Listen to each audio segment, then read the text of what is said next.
And okay, there we go. What's going on, y'all?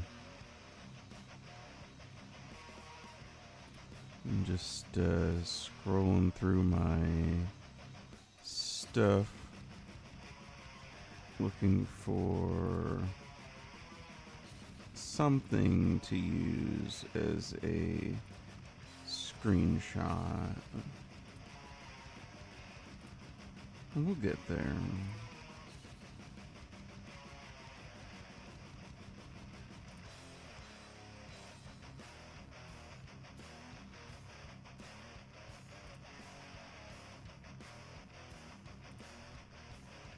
I'm just looking through my screenshots folder for something funny.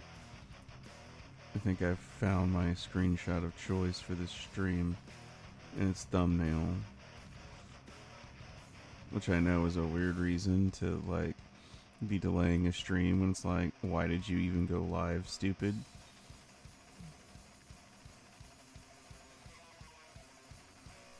But I think I found it. We're gonna go with this one because I thought it was funny. If I can find it again.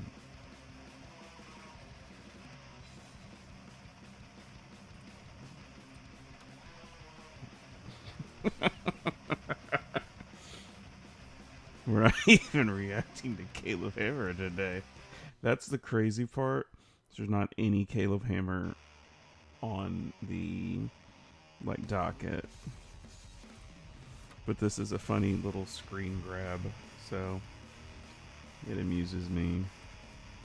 You know what I mean? I do, however, see a weird... This appears to be a Chinese question mark bot.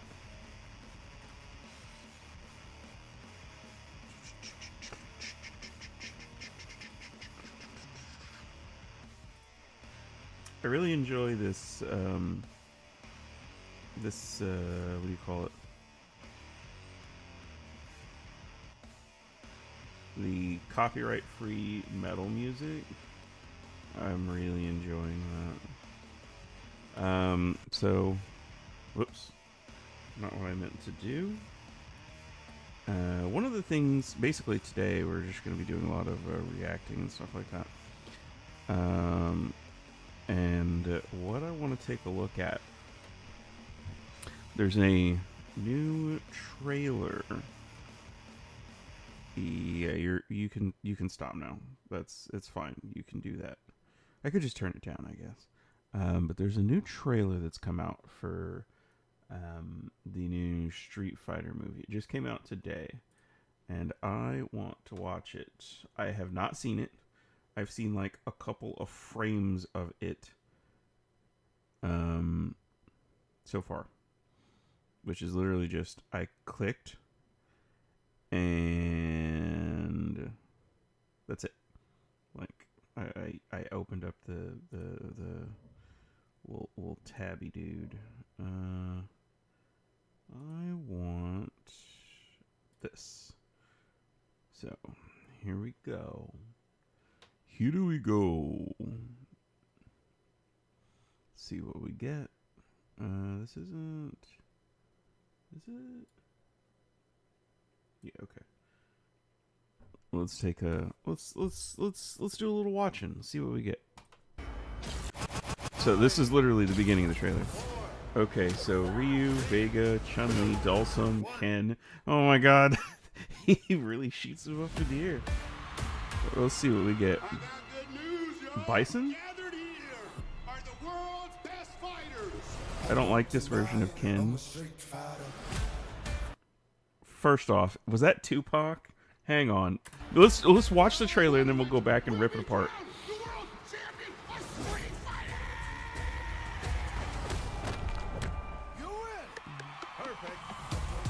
Perfect. You're not a warrior anymore, you're a sideshow. What's up, MTV? I'm Ken Masters. This is your shot at redemption. Okay, this is definitely a lot of fan servicey stuff. Were you gonna show?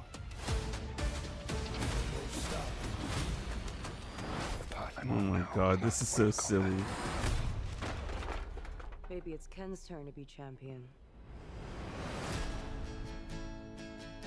I don't like how How did you bossy find Chun-Li is already. I'm paid to find champions. Is that supposed to be Even if they're Ryu? lost. I don't like that. Oh, I'm paid to find champions. Like, that's not how this is supposed to work.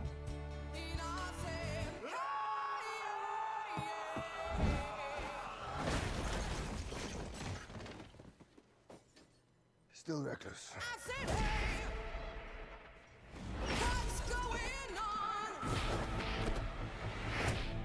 Sit down. This tournament is not what it seems. Okay. We have to be ready. I don't like that.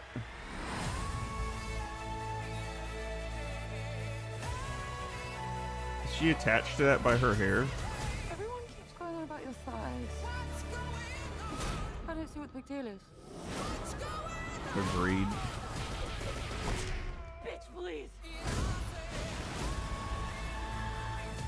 See, she's over here losing control all of a sudden. CGI. Super CGI. Whoa. There's a lot of stuff going on here. That was some abracadabra shit. Okay. Okay. Okay. I'm positive Okay. that a fireball came out of Ryu. I'm positive. Do it, Ryu!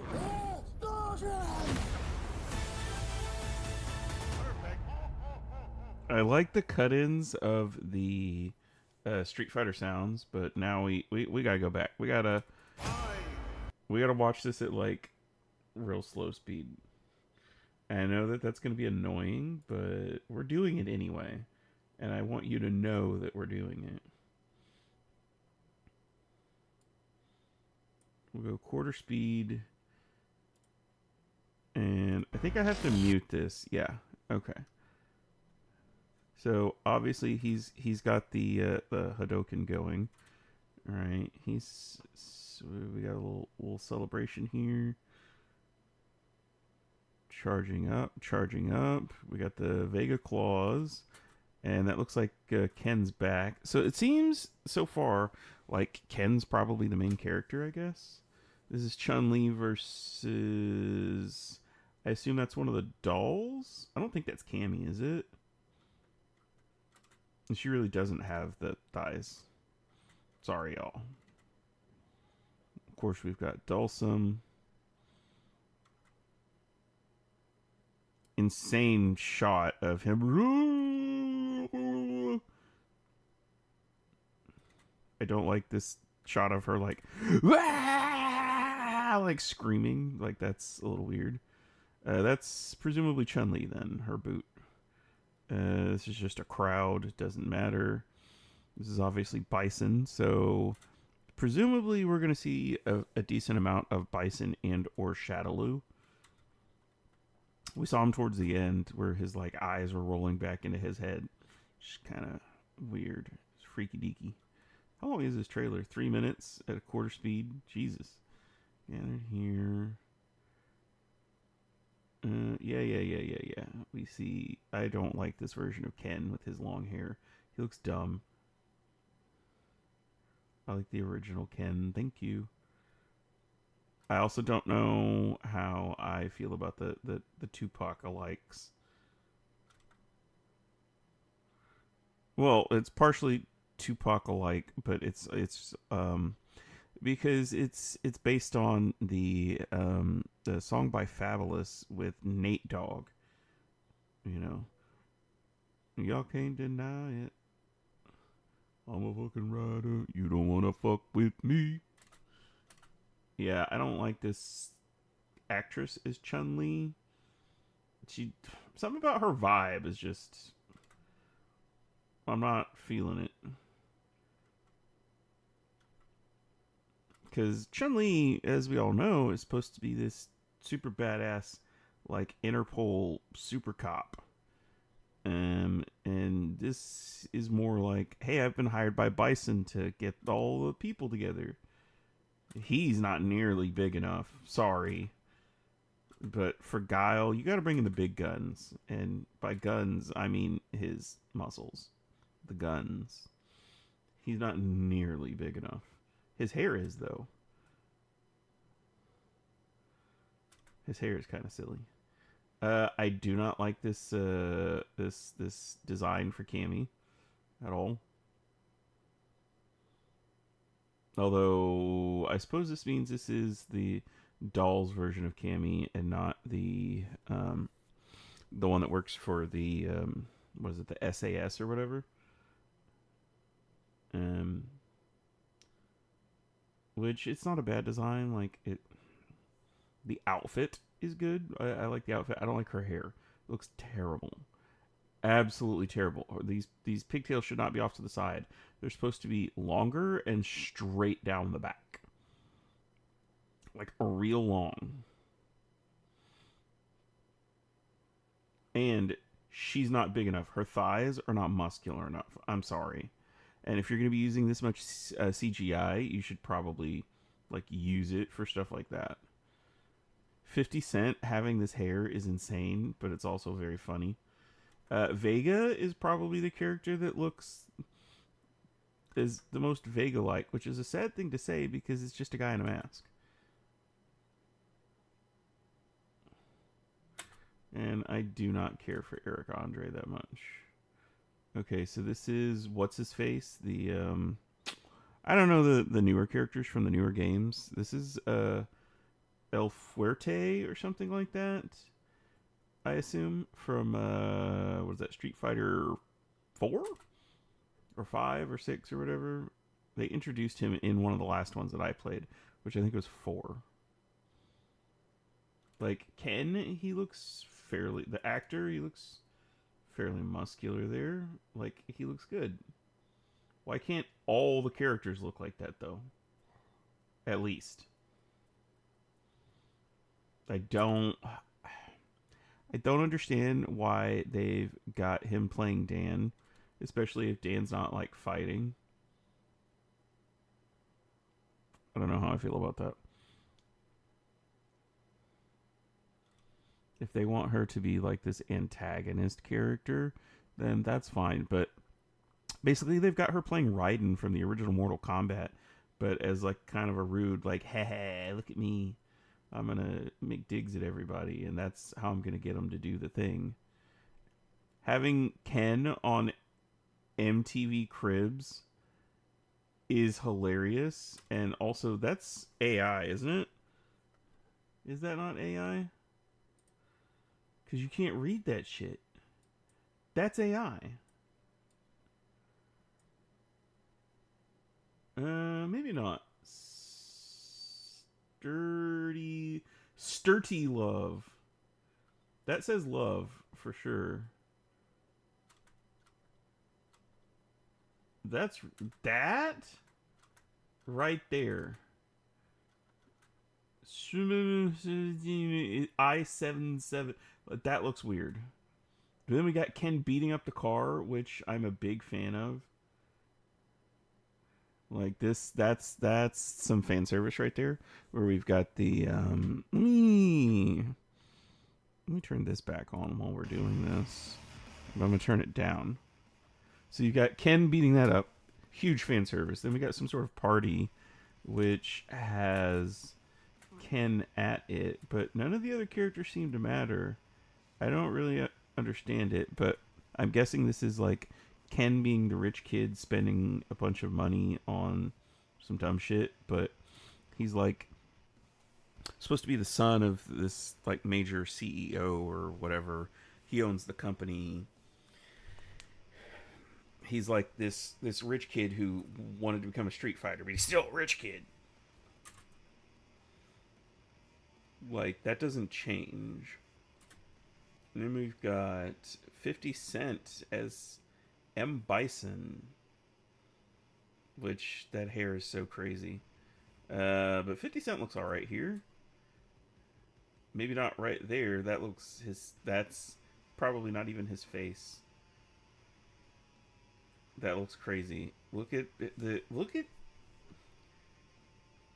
his if his face is straight, right, then that means that his left eye is like way up here, because this one's going to go down a little bit. It's going to go down to about right here, and this one's going to go up to about right here. If his face is like straight, no, it's not like tilted in any particular way, and that's wild to me. Let's keep going. It probably is his face, but that looks crazy. I'm sorry. Okay. He's big. And then we've got the rain flowing upwards. And now it's going down. Okay. They're fighting each other in like an alleyway. He bashes his head into a wall. This is presumably Ken versus Ryu. This is the Ken throw for many years. The fact that he threw him into a wall is kind of crazy. But whatever. This is presumably Ryu, and that's what they're going for. And she just kicks him and sends him flying. And she just doesn't... She doesn't have the physicality. I feel like a lot of these actors, or at least the way they're portrayed here, don't have that physicality.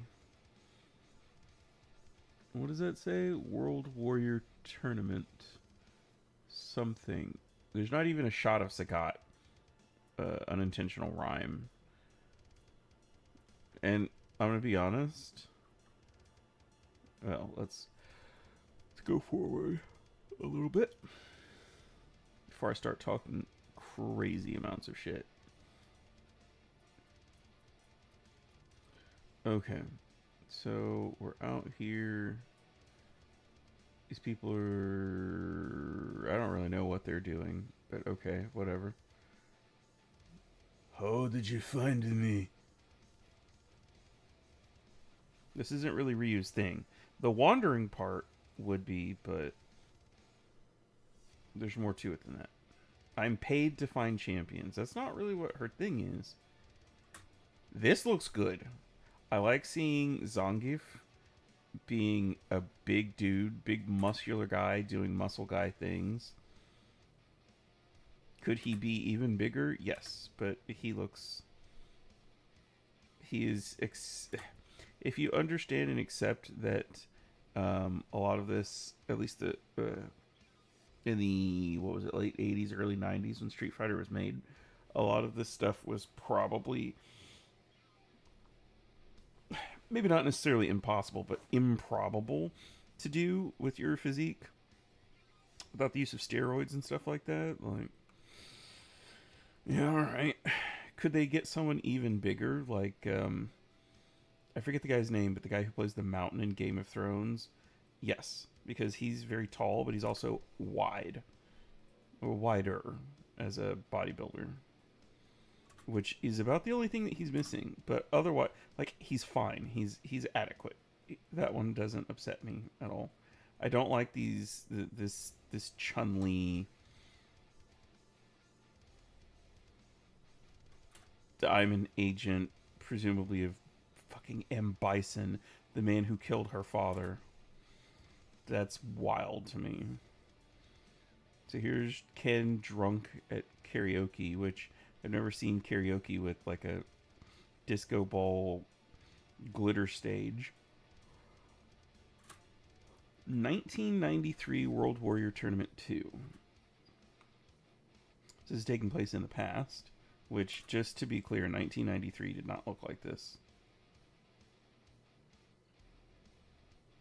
I want to be very clear. Okay. He's like, oh.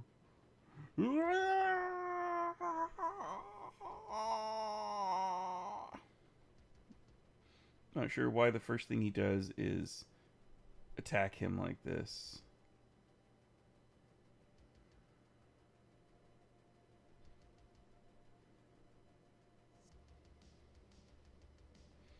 And then we get this fight scene, and it's like, it makes Ken look stupid.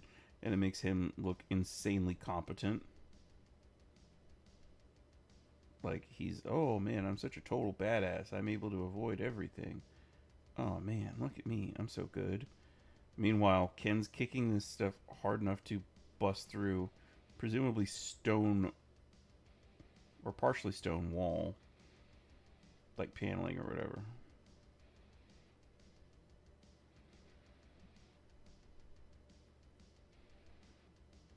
That was kind of a bad kick, though. And then he just catches that. He's pulling on the sock. And just flips him. And yeah. So at the same time, this is supposed to be this presumably neo-cyberpunk dystopian future past? I don't know. This tournament is not what it seems. So then we've got Bison coming in. And again, this is the new look for Ken. I don't like it.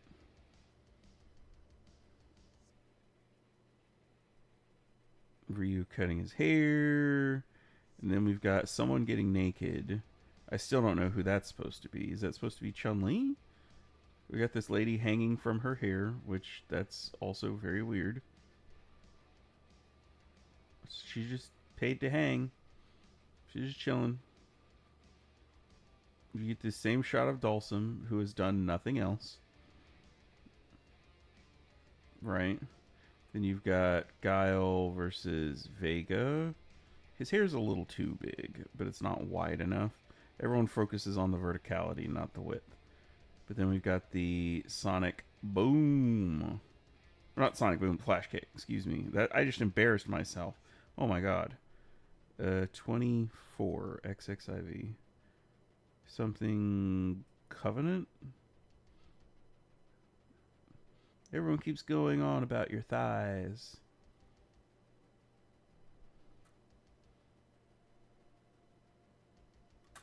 Yeah, okay, so this is her in Shadowloo, because those are, like, people that work for Bison, right? And Cammy. But... And that's one of the other dolls, which, it's been so long since I played UFS, I don't remember if this is Julie or Junie, or one of the other dolls. Her hair really shouldn't look like that. The ponytail should be further down. And then we've got... Is that supposed to be the spinning bird kick? Oh my god, that looks terrible. I'm sorry. The spinning bird kick is not... I'm going to spin around along the ground, like upside down.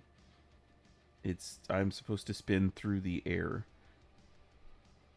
Which doesn't make any sense. That's the point. And then that's her. Boom. She hits her with that in the back. It says, bitch, please. And then, yeah, they definitely gave Cammy like a, sort of like a Harley Quinn style vibe. Like, haha, look at me. I'm so funny and quippy and I do this stuff. Like,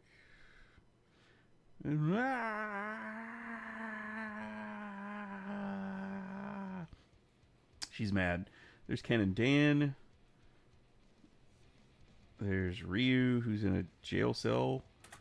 Here's Zangief, who is gonna go super ham with this. This is all CGI, of course.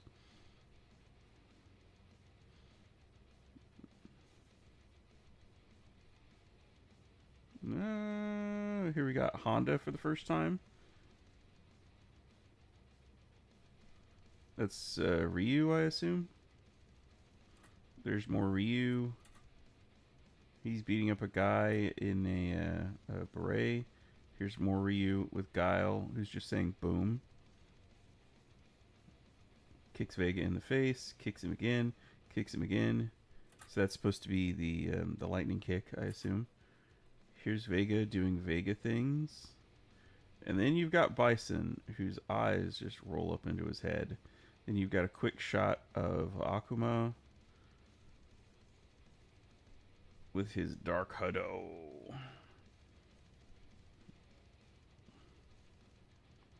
That was some abracadabra shit.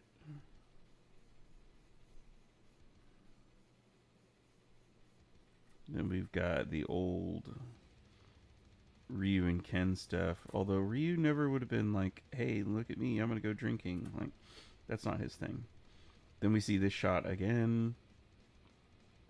Then we see Dhalsim flinging him around.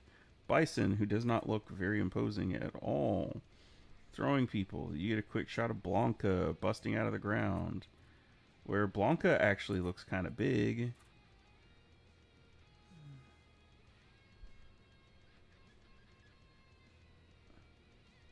And that's basically your trailer. I don't remember if there's any more.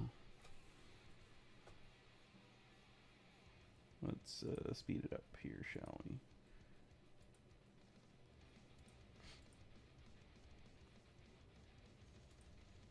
Positive that a fireball came out of Ryu, which we see here. Do it, Ryu. This is when he's fighting Ken, and let's put this back on. We're gonna slow it down again, though. Do it, Ryu.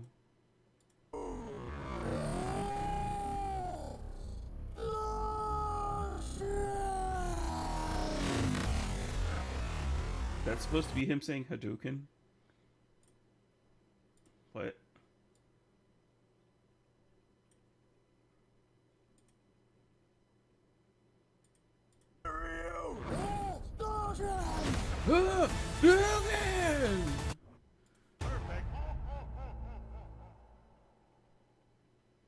Like, it's fine, but let's compare it to Mortal Kombat. This is the first Mortal Kombat trailer, all right, for the like sequel movie. Let's see what we get from this in comparison. Uno mas, thanks. You're Johnny Cage. I loved Citizen Cage when I was a kid. This Thanks, has... man, I appreciate it. They should do a reboot. Nobody wants that. Shit went out in the 90s. Johnny Cage, you have been chosen to fight. Tell me you're not some crazy fans. How are you doing that? Are you coming or what?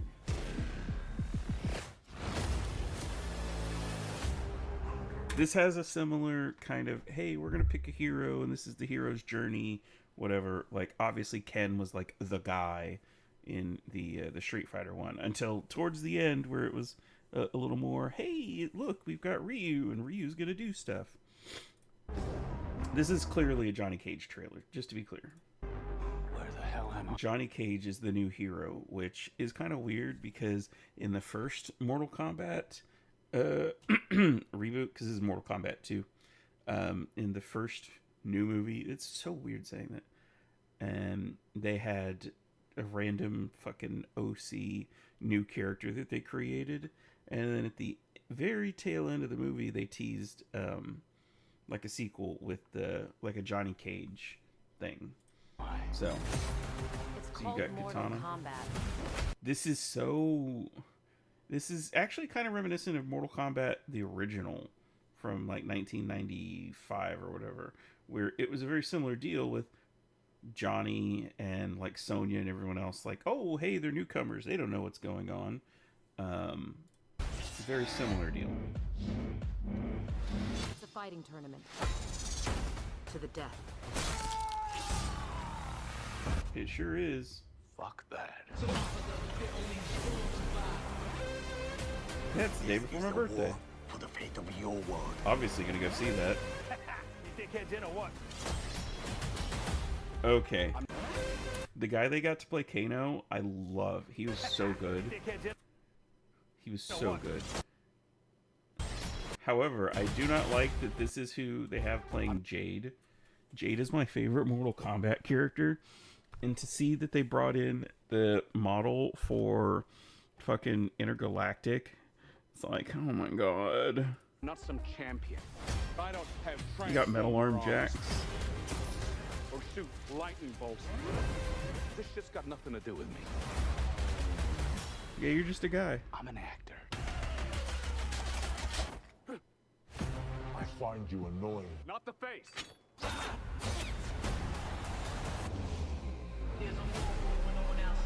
Also, I like Carl Urban. Wait. What was that?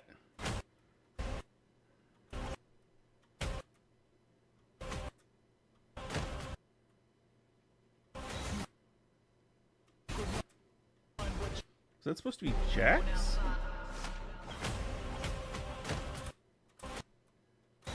That is Jax.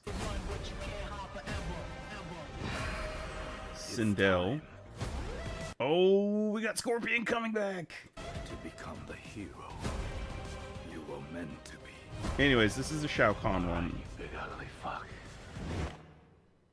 It's showtime.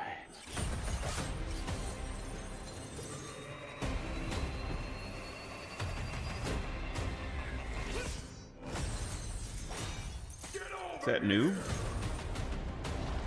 It is Noob. Only the strong survive. I'm sorry, but Are you shitting me? You don't have any powers? Just incredibly handsome. are you shitting me? You don't have any powers. Now, you can't tell me that that's not a lot better than the trailer for Street Fighter. Sorry, bro, but it is. But let's go one more, because there's 3 of these. We're gonna watch all 3 of them too. They're just better. It's clearly a tale about how Johnny Cage is like this washed up actor that no one cares about. It's not destiny. It's given a chance to, you know, do something real for once.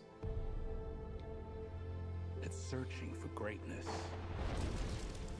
Johnny Cage, you have been chosen for Mortal Kombat.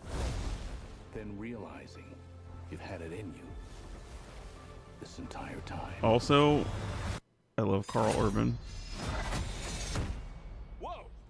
I really don't feel comfortable hitting a girl. Don't worry. We won't. Yo! Send me back. I want to go back. The rules of the tournament are simple. Our fates would not be settled by the size of our armies. They would be decided. See, look at that. You got Kung Lao teleporting in.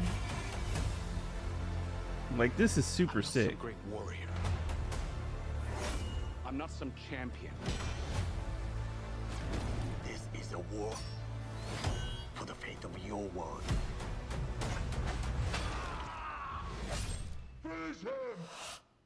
Me. You got Baraka, Kano. Belongs to me. We do not kneel! Oh, Shang Tsung is back. This together. Let's go, baby. Apparently, he's stealing Raiden's soul. Raiden. You, Johnny Cage, are a part of this now.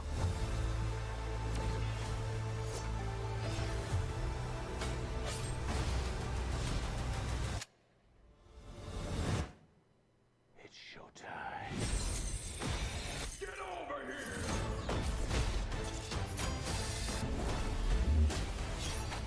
The fact that they keep using this music is so crazy. Johnny would definitely die.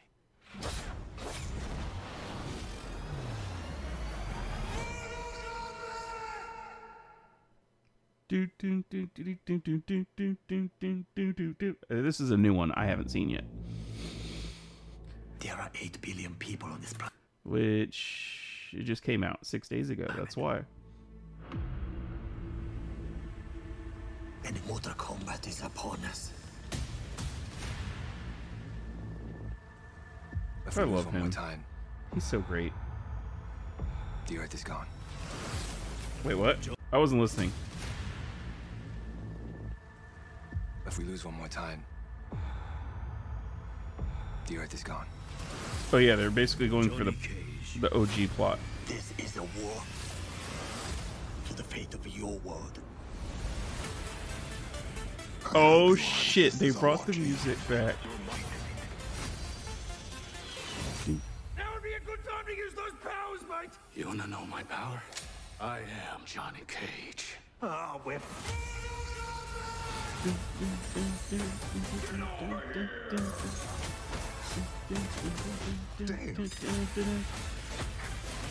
remember, if you fell, the Earth falls with you. Uno mas, thanks, Ed.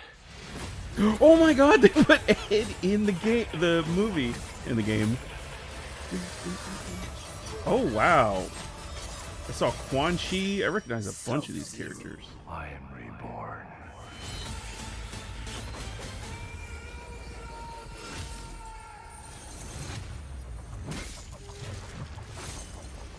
Yeah, that's Bihan.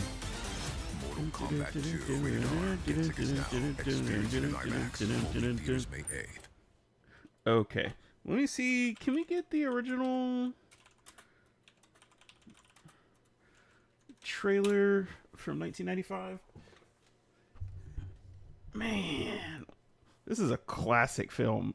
Just FYI. My goodness. It's been approved for all audiences because we didn't believe in red band trailers back then. Oh my god, this is so grainy.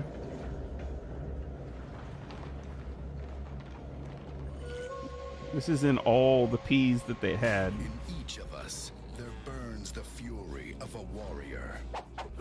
In every generation, a few are chosen to prove it. One of you three will decide the outcome of the tournament. Three I strangers got a white guy to play Raiden.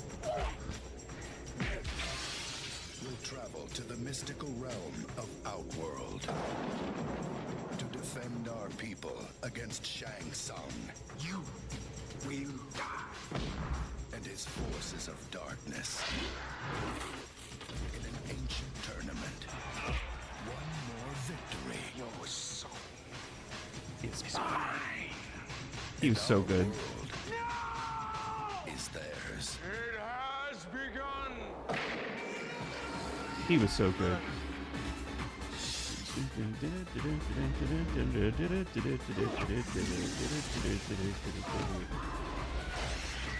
This was like cutting edge at the time.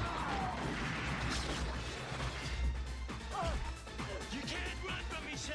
I don't need to run. I don't need to run.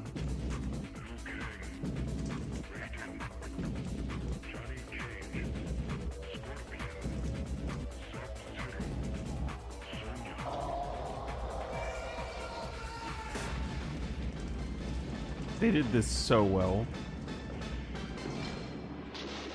Combat begins. This movie is so cheesy, but it's a classic. And the new movie, it has similar vibes to that one, which I think is kind of cool. All right. So, moving on, we've got a bunch of stuff. Well, not a bunch, but it's kind of like a jumping off point. We've got California Bill AB. I'm not sure what AB is, but it's 2624, the Stop Nick Shirley Act, which they're saying is there to criminalize investigative journalism. Now, the robot says California's Assembly Committee voted 11-2. There's only 13 people there. That's crazy. To advance AB 2624, which shields immigrant support service workers from doxing and harassment by offering confidential addresses and penalties up to $10,000. And penalties up to $10,000 fines or jail for threats. That's a weird way of phrasing it. Critics like Elon Musk, journalist Nick Shirley, and Republican Carl DeMaio call it the Stop Nick Shirley Act, arguing it chills investigations into taxpayer-funded fraud at daycares and hospices, shown in Shirley's viral video. Supporters say it provides essential safety for staff at nonprofits and clinics facing real dangers, while the bill heads to more committees, with passage looking likely. So, at face value, right, it says it shields immigrant support service workers. That's very specific, isn't it? But okay. Shields them from doxing and harassment. Well, I like that. But it says it's offering them confidential addresses, which means that essentially there is no oversight. There's no ability to take a look at this independently. There's no citizen or, again, investigative journalism of any kind available if you can't go look at the place and see what's going on. If these addresses are confidential, it means that really the only people that are going to be able to access them probably are whatever government agencies within the state of California, like, directly oversee them. And knowing them, they're not going to want to comply with the federal government and allow, any kind of, not investigators, but regulators, things like that. Inspectors, like people who are there to make sure that there's no fraud happening. They're probably not going to share that information, which makes doing something like that next to impossible, which I'm not a big fan of. Let's see. Government-funded entities would be protected from being exposed if they operate inside of California. I don't actually have the text of the bill in front of me. Threats of violence.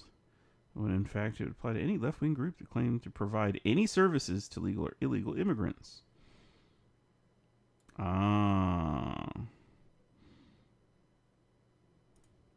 Personally, I don't care for it, but I'm a big anti-fraud person.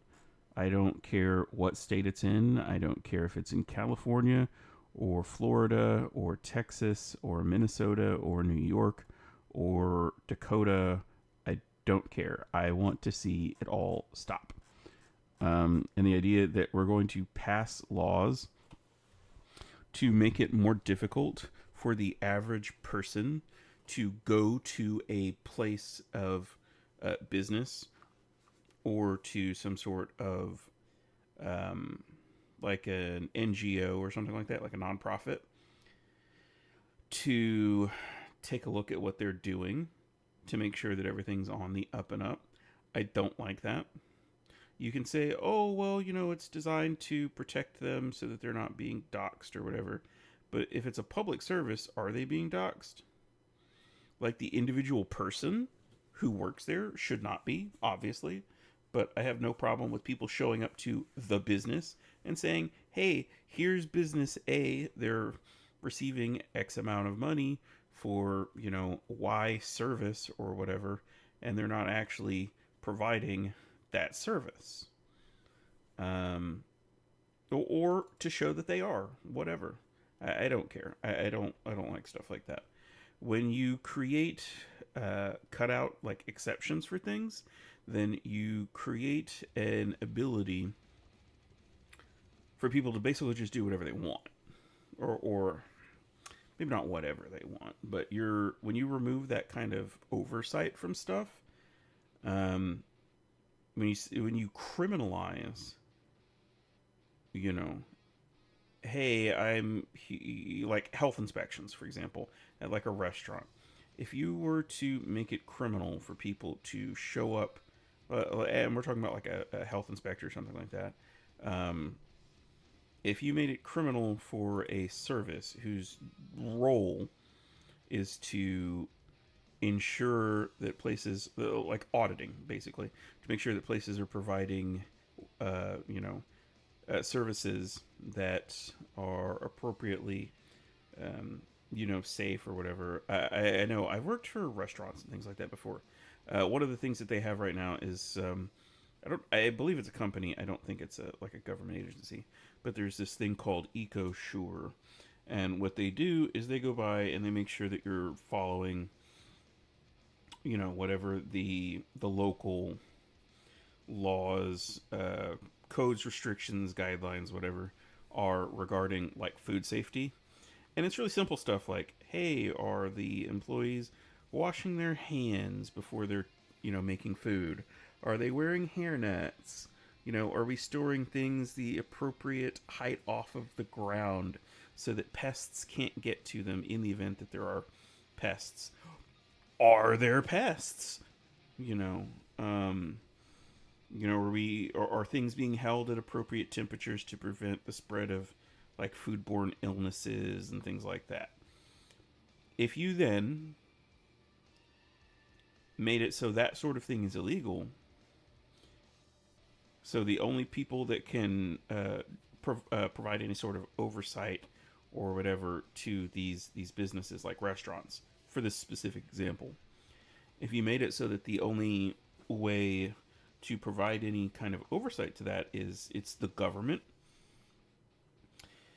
well, now you've created a couple of things. You've created a need for there to be a government, maybe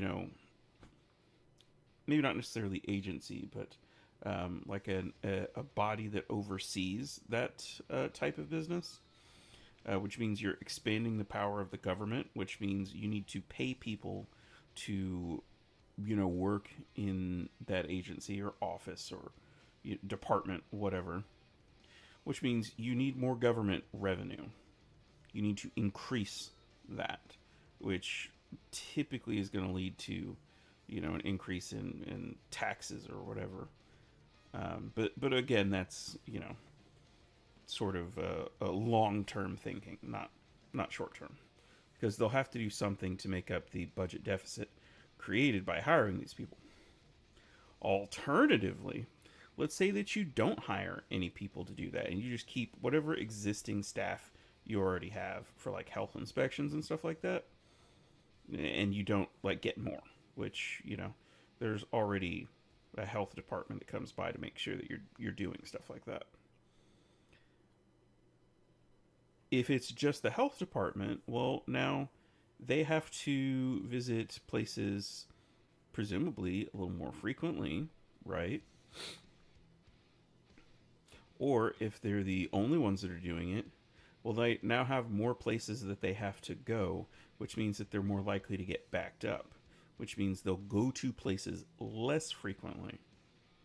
On top of that, if there's only a certain number of people that are doing it and it's just that department, well, if that department doesn't have, multiple people that are visiting, there's one health inspector, for example, what's to stop them from taking bribes?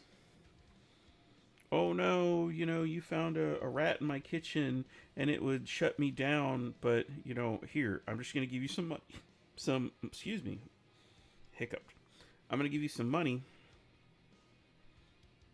and you don't report it, right? We've already got stuff like that with the police, which this is a known thing. Everybody knows that there are places, it's not everywhere, but there are places, people, businesses, whatever, who provide money or services or favors or whatever to police or whomever within the government as a form of bribery to, get what they want or to get past regulations or whatever. All that would be doing would be incentivizing more of that. So if we apply that sort of standard here, we've now made it illegal for the just random John citizen to go to a place to make sure that any, and this specifically talks about immigrant support services. It's now impossible to make sure that the immigrant support services are operating in an appropriate fashion, which could be, hey, we want to make sure that this is real and they're not just saying that they're doing a thing in order to get money from the government, i.e. the Quality Luring Center, the hospices, etc., right? Where, you know, people are watching, oh, I'm going to watch my neighbor's kids, and we're going to call that daycare. Now I have to get paid by the government for it. What? But in the case of immigrant support services, how do you also know that they're not just smuggling people into the country, like human trafficking style, where it's like, here's people that are effectively like sold into slavery in their, you know, home country. These people move them into the country. They help them.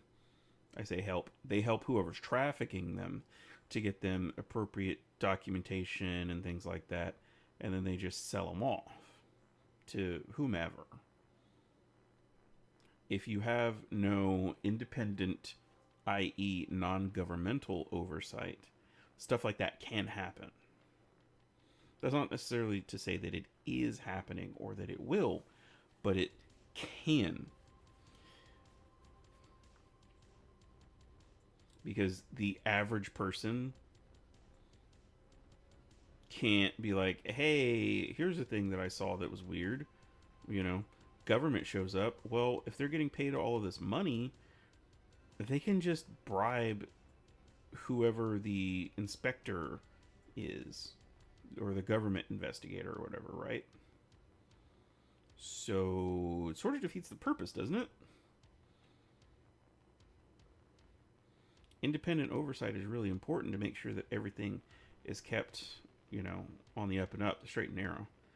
And the idea that someone wants to make it illegal to do that, assuming that that's what this is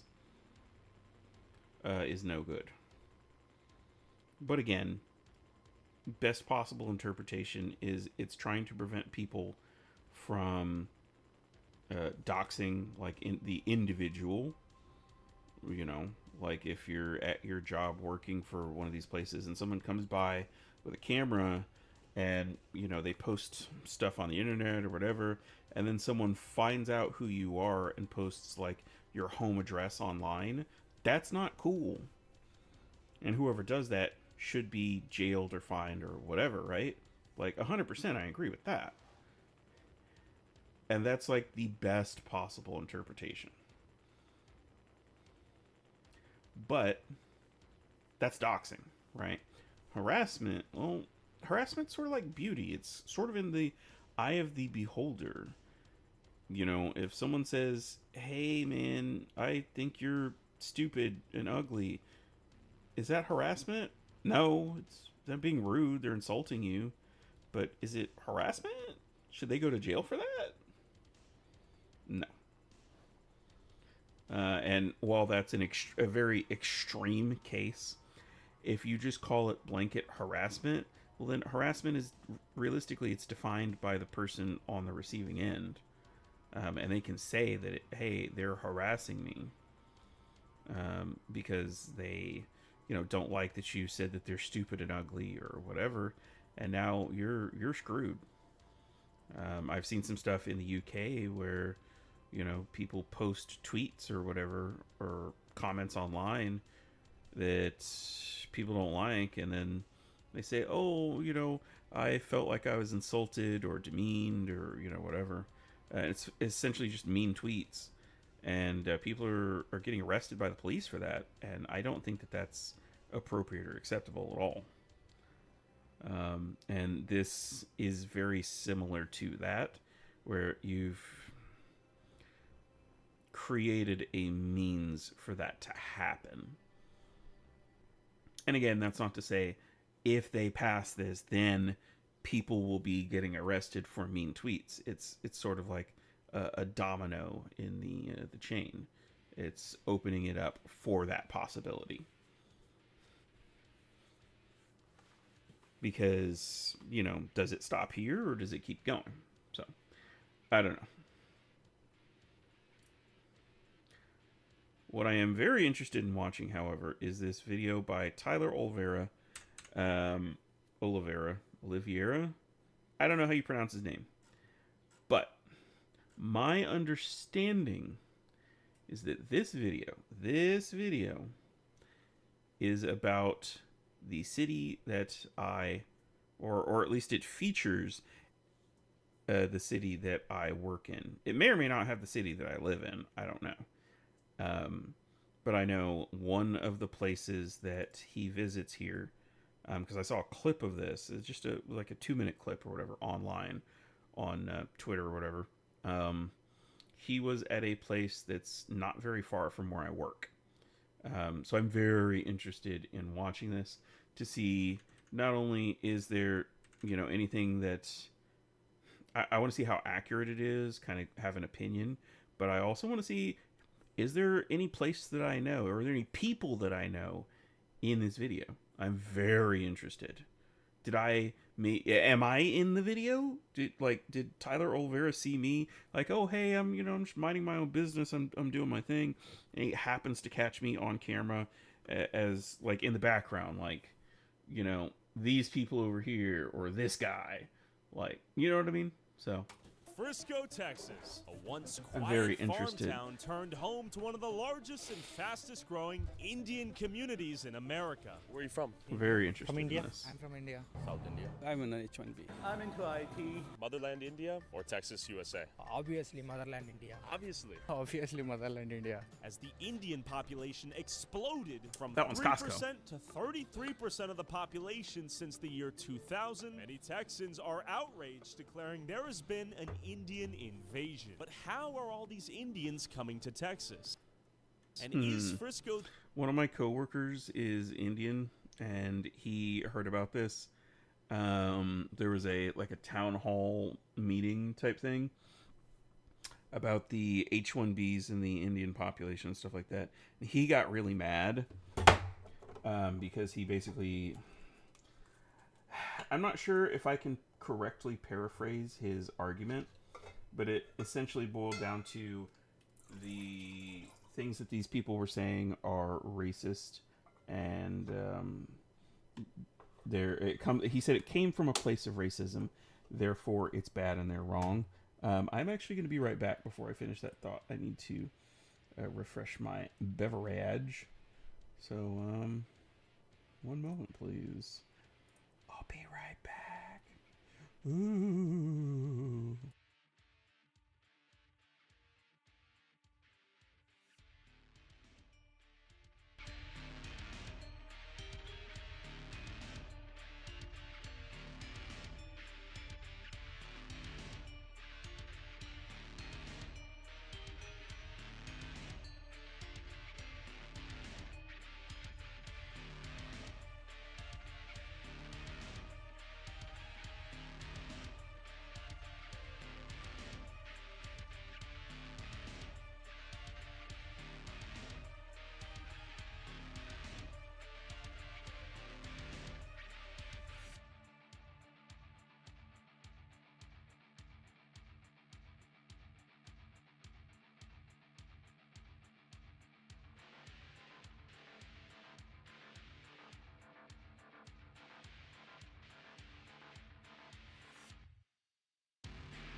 Sorry about that.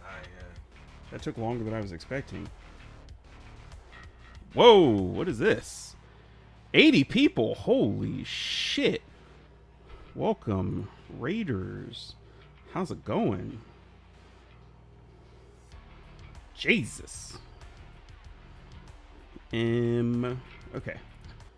Wow. What are we doing here? First time to be right back. Yeah, it was the worst possible time to VRV. Especially, yeah. Anyways, hey, what's going on, guys? Wow, look at all those names in the chat. That's crazy. Like and subscribe and follow and all of that stuff. So I just started watching the big Tyler Olvera video, which backstory. This is the city that I work in. So I'm really interested in this. Let's get to watching.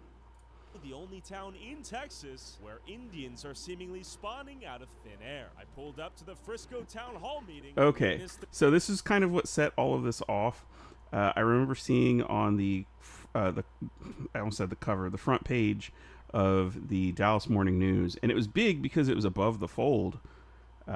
This was covered by the sort of big, like, local paper, where essentially the paper covered it as, oh, look at all these racist white people, with this idea that they're really upset about all these people coming here and essentially just fucking everything up. But the idea is, apparently this city that I live in has got a population of approximately 250,000. It's like 243,000 or something like that. And roughly a third of that, it's like 80,000, is Indian. And it's happened pretty rapidly, and people are very upset about it. So one of the places that he goes to is really close to where I work. Like, I went on to, I recognized the name of the place. I was like, isn't that? And I Googled it. It's not very far from where I work at all. So we don't watch. That guy right there.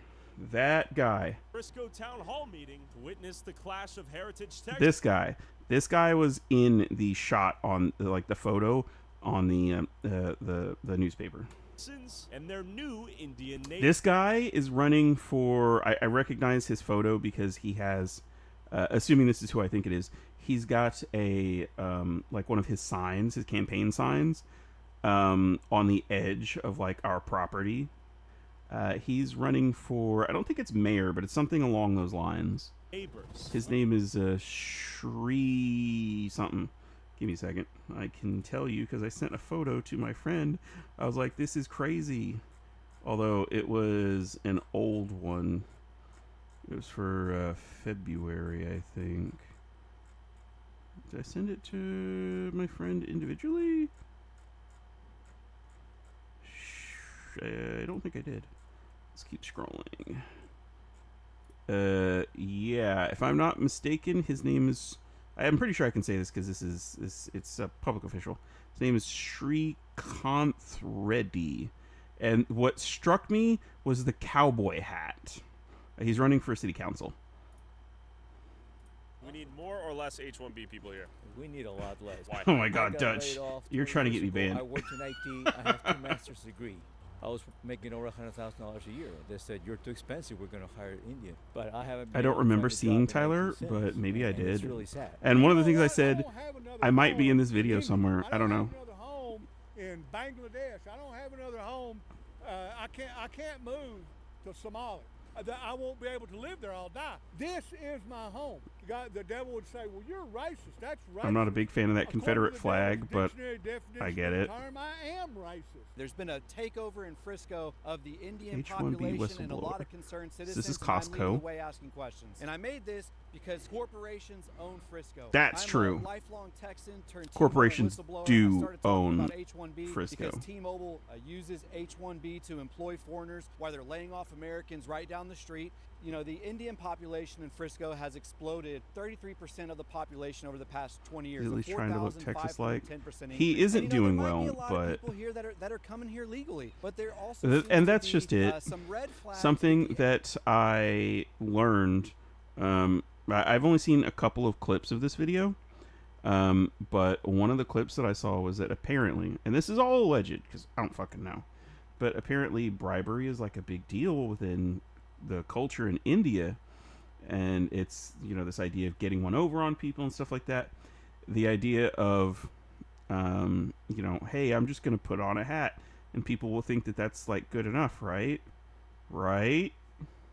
That's kind of what I think is happening here. H-1B visa program. Maybe. And the question is, are Indian people using that to bring people over? So you're telling me Yes, Frisco's 100%. turning into Little Mumbai at this rate? That's what people like to call it these days. I'm It's- America first. I'm pro-America. Okay, it's similar. The place that I work, the apartment complex there's an apartment complex nearby, as well as a like a residential neighborhood, like a subdivision that are near. They are both like heavily packed with Indian people. And I know near where I work, there is a there's like a little shopping center. It's got like a CrossFit place, and there's some sort of it's like a chicken place or something. There's a couple of little businesses right there, and then there's this it's like a grocery store / eatery that's specifically, it's, you know how there's like Asian markets, it's like, oh hey, it's a Chinese grocery store. This is the Indian grocery store. But then they started building a large sort of like a shopping center almost kind of behind that. And based on what I saw, there's a little sign that says it's the Desi area or something like that. And I was like, what does that mean? I had to look it up, and it's like, this is an area that's specifically for Indian people, which is crazy. Dutch Matrix. Some of them are nice when you talk to them. Most of them only talk to each other. They don't say please or sorry, and every mom and pop grocery or restaurant has changed to Indian. Doesn't feel like California anymore. It feels like a mix of Little India and Little Mexico. Desi Indian Bazaar. Yeah. I kind of agree. I definitely feel, based on my interactions, they do tend to be a little more rude, where the vibe that I'm getting is that it's very, I wasn't paying attention, I wasn't listening, and it feels like you're not important enough for me to need to listen to what you're saying. So if someone asks you a question and you give them an answer, they'll ask you the exact same question again. Holy shit, I see Banana Juju in my chat. Oh my god. Hello Juju. Wow. Wow, I'm actually scrolling through these names. It definitely feels very, I don't need to listen to you. Like I look down on you. And my understanding as well is that there's almost this sort of like a caste system in classic India, India original, native homeland India. And I feel like a lot of that is brought over here, where it's very, very, if you're not Indian, you are sort of less than. And, they really don't give a shit about, your culture or whatever.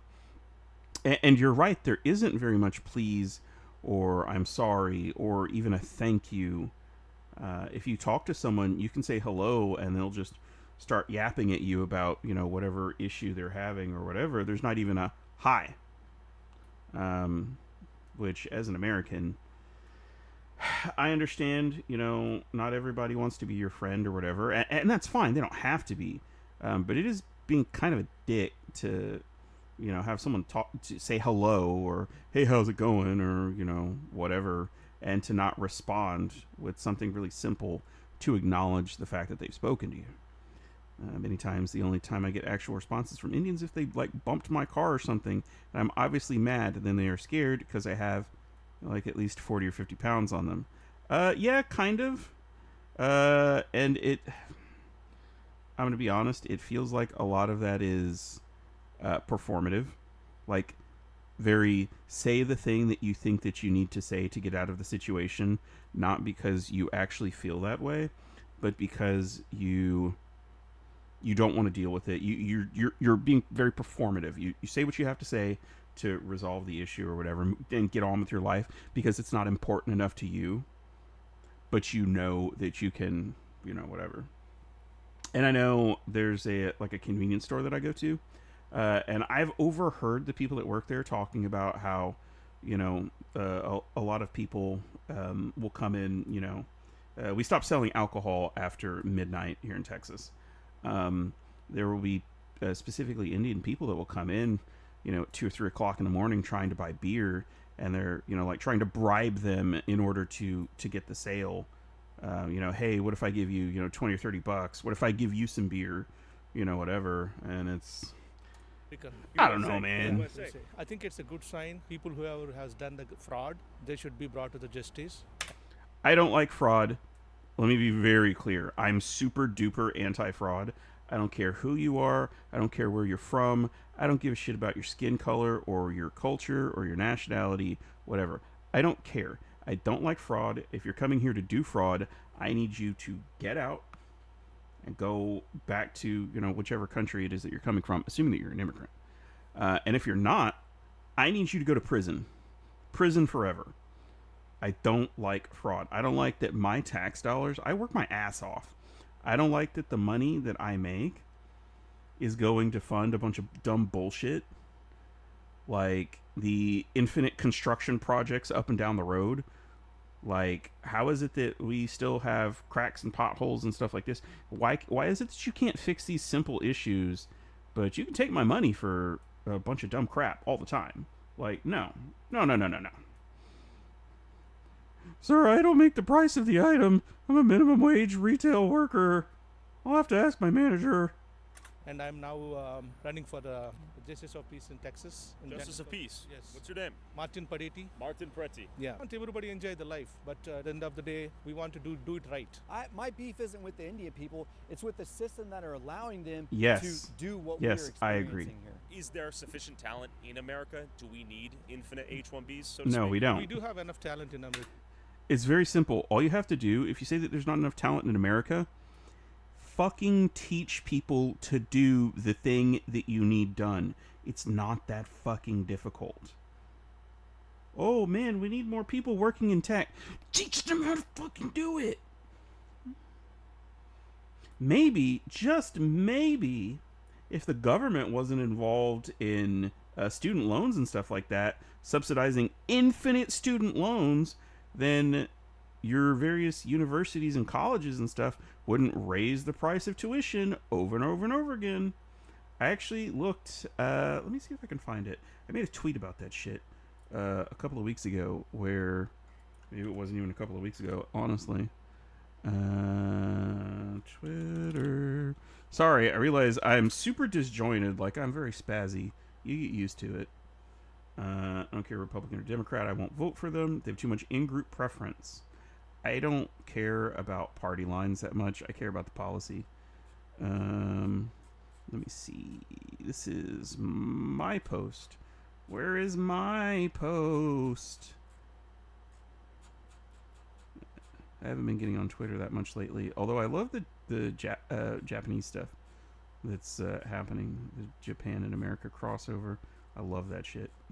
I love it so much. Oh, here we go.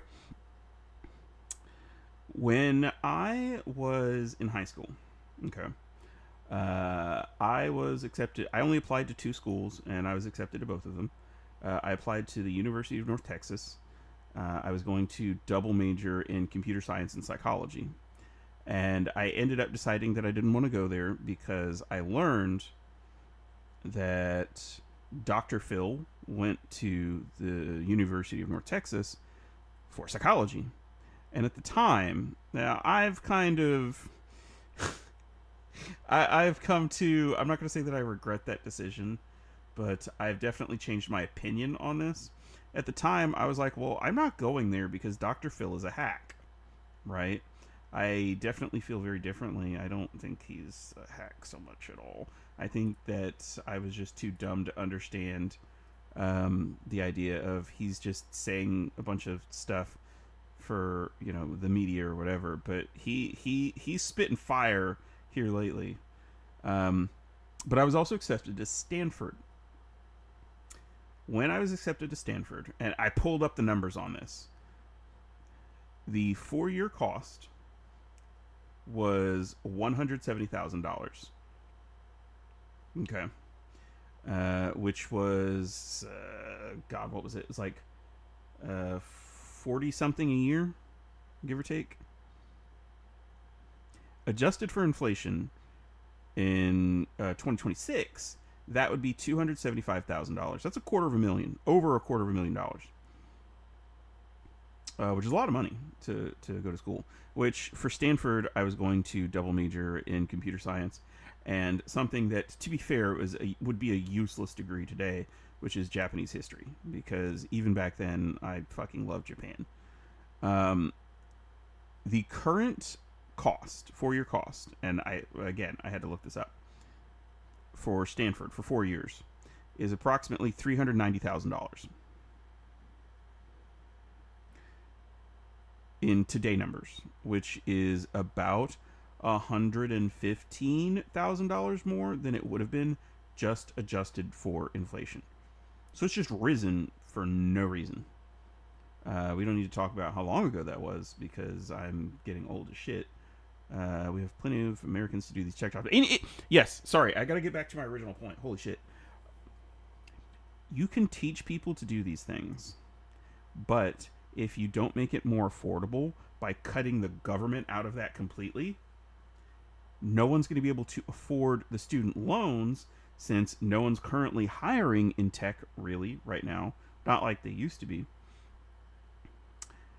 Which means that that loan is essentially kind of dead. It's a dead degree. People won't go to learn that skill. And if it's really expensive and people won't learn, to get that skill, well, now you have to go somewhere else to get it.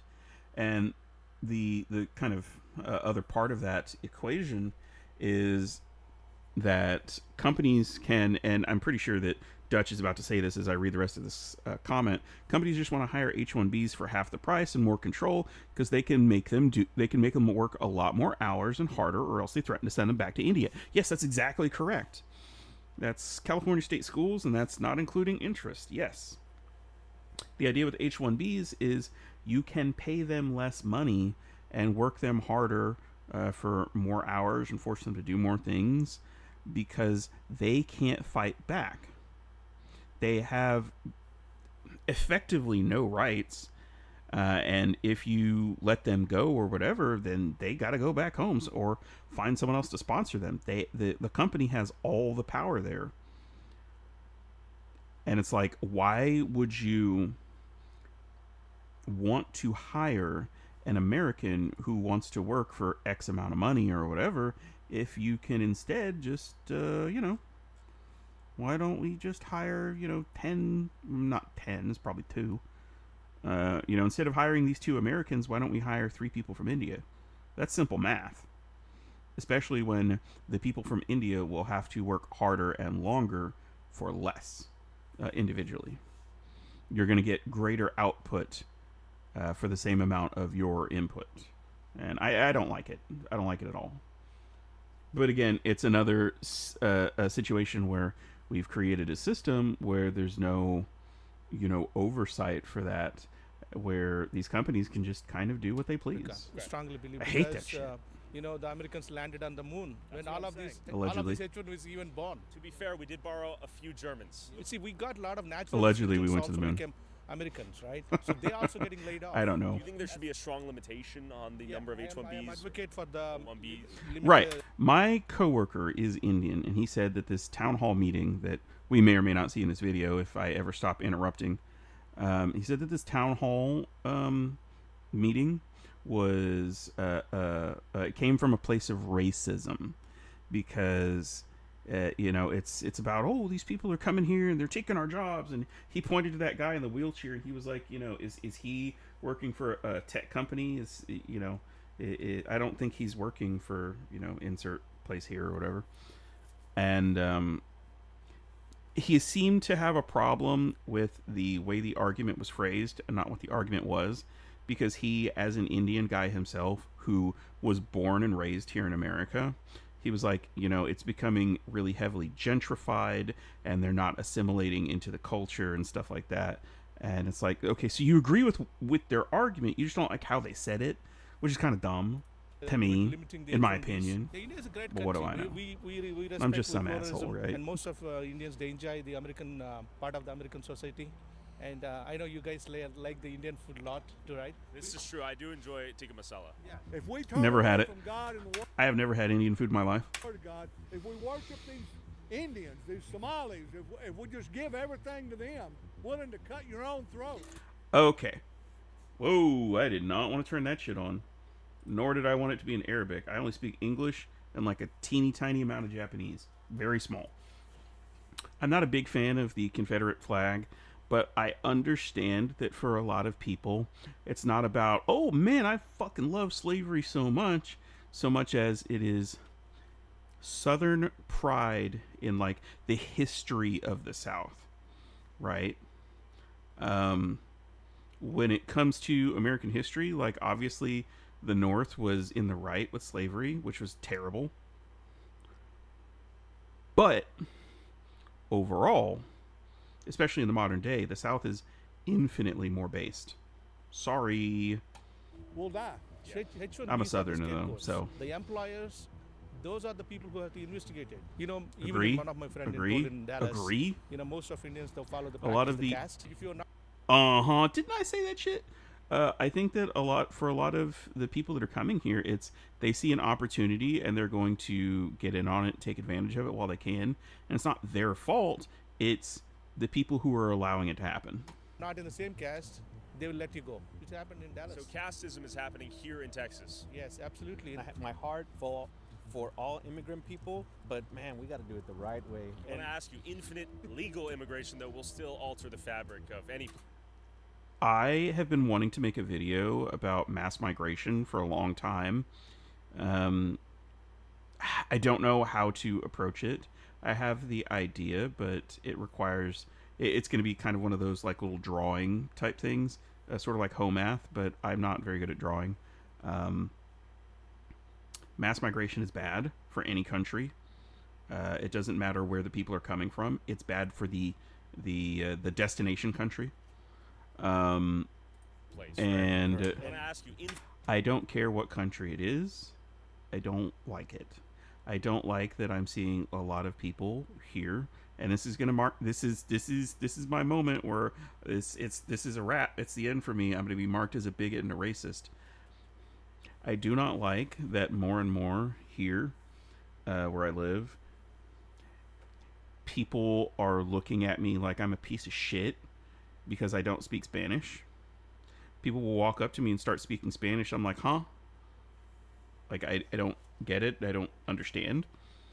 But I'm an asshole because I can't communicate with them, despite the fact that I speak the major, like the primary language of the United States. What? And maybe that makes me an asshole. I don't know, but I don't like that shit.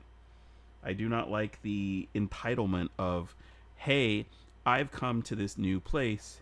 How dare you not speak to me in my language? Like, if I moved to Japan and I expected everyone else to fucking speak English, well, then I'm an asshole.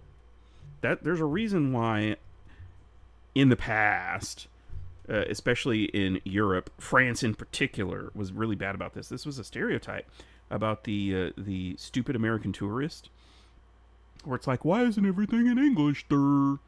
Like, I'm not that guy. I think that if you go someplace, especially with the intent to like live there on any kind of even a semi-permanent basis, you need to learn their language. You need to understand the basics of their culture. You need to try and fit in.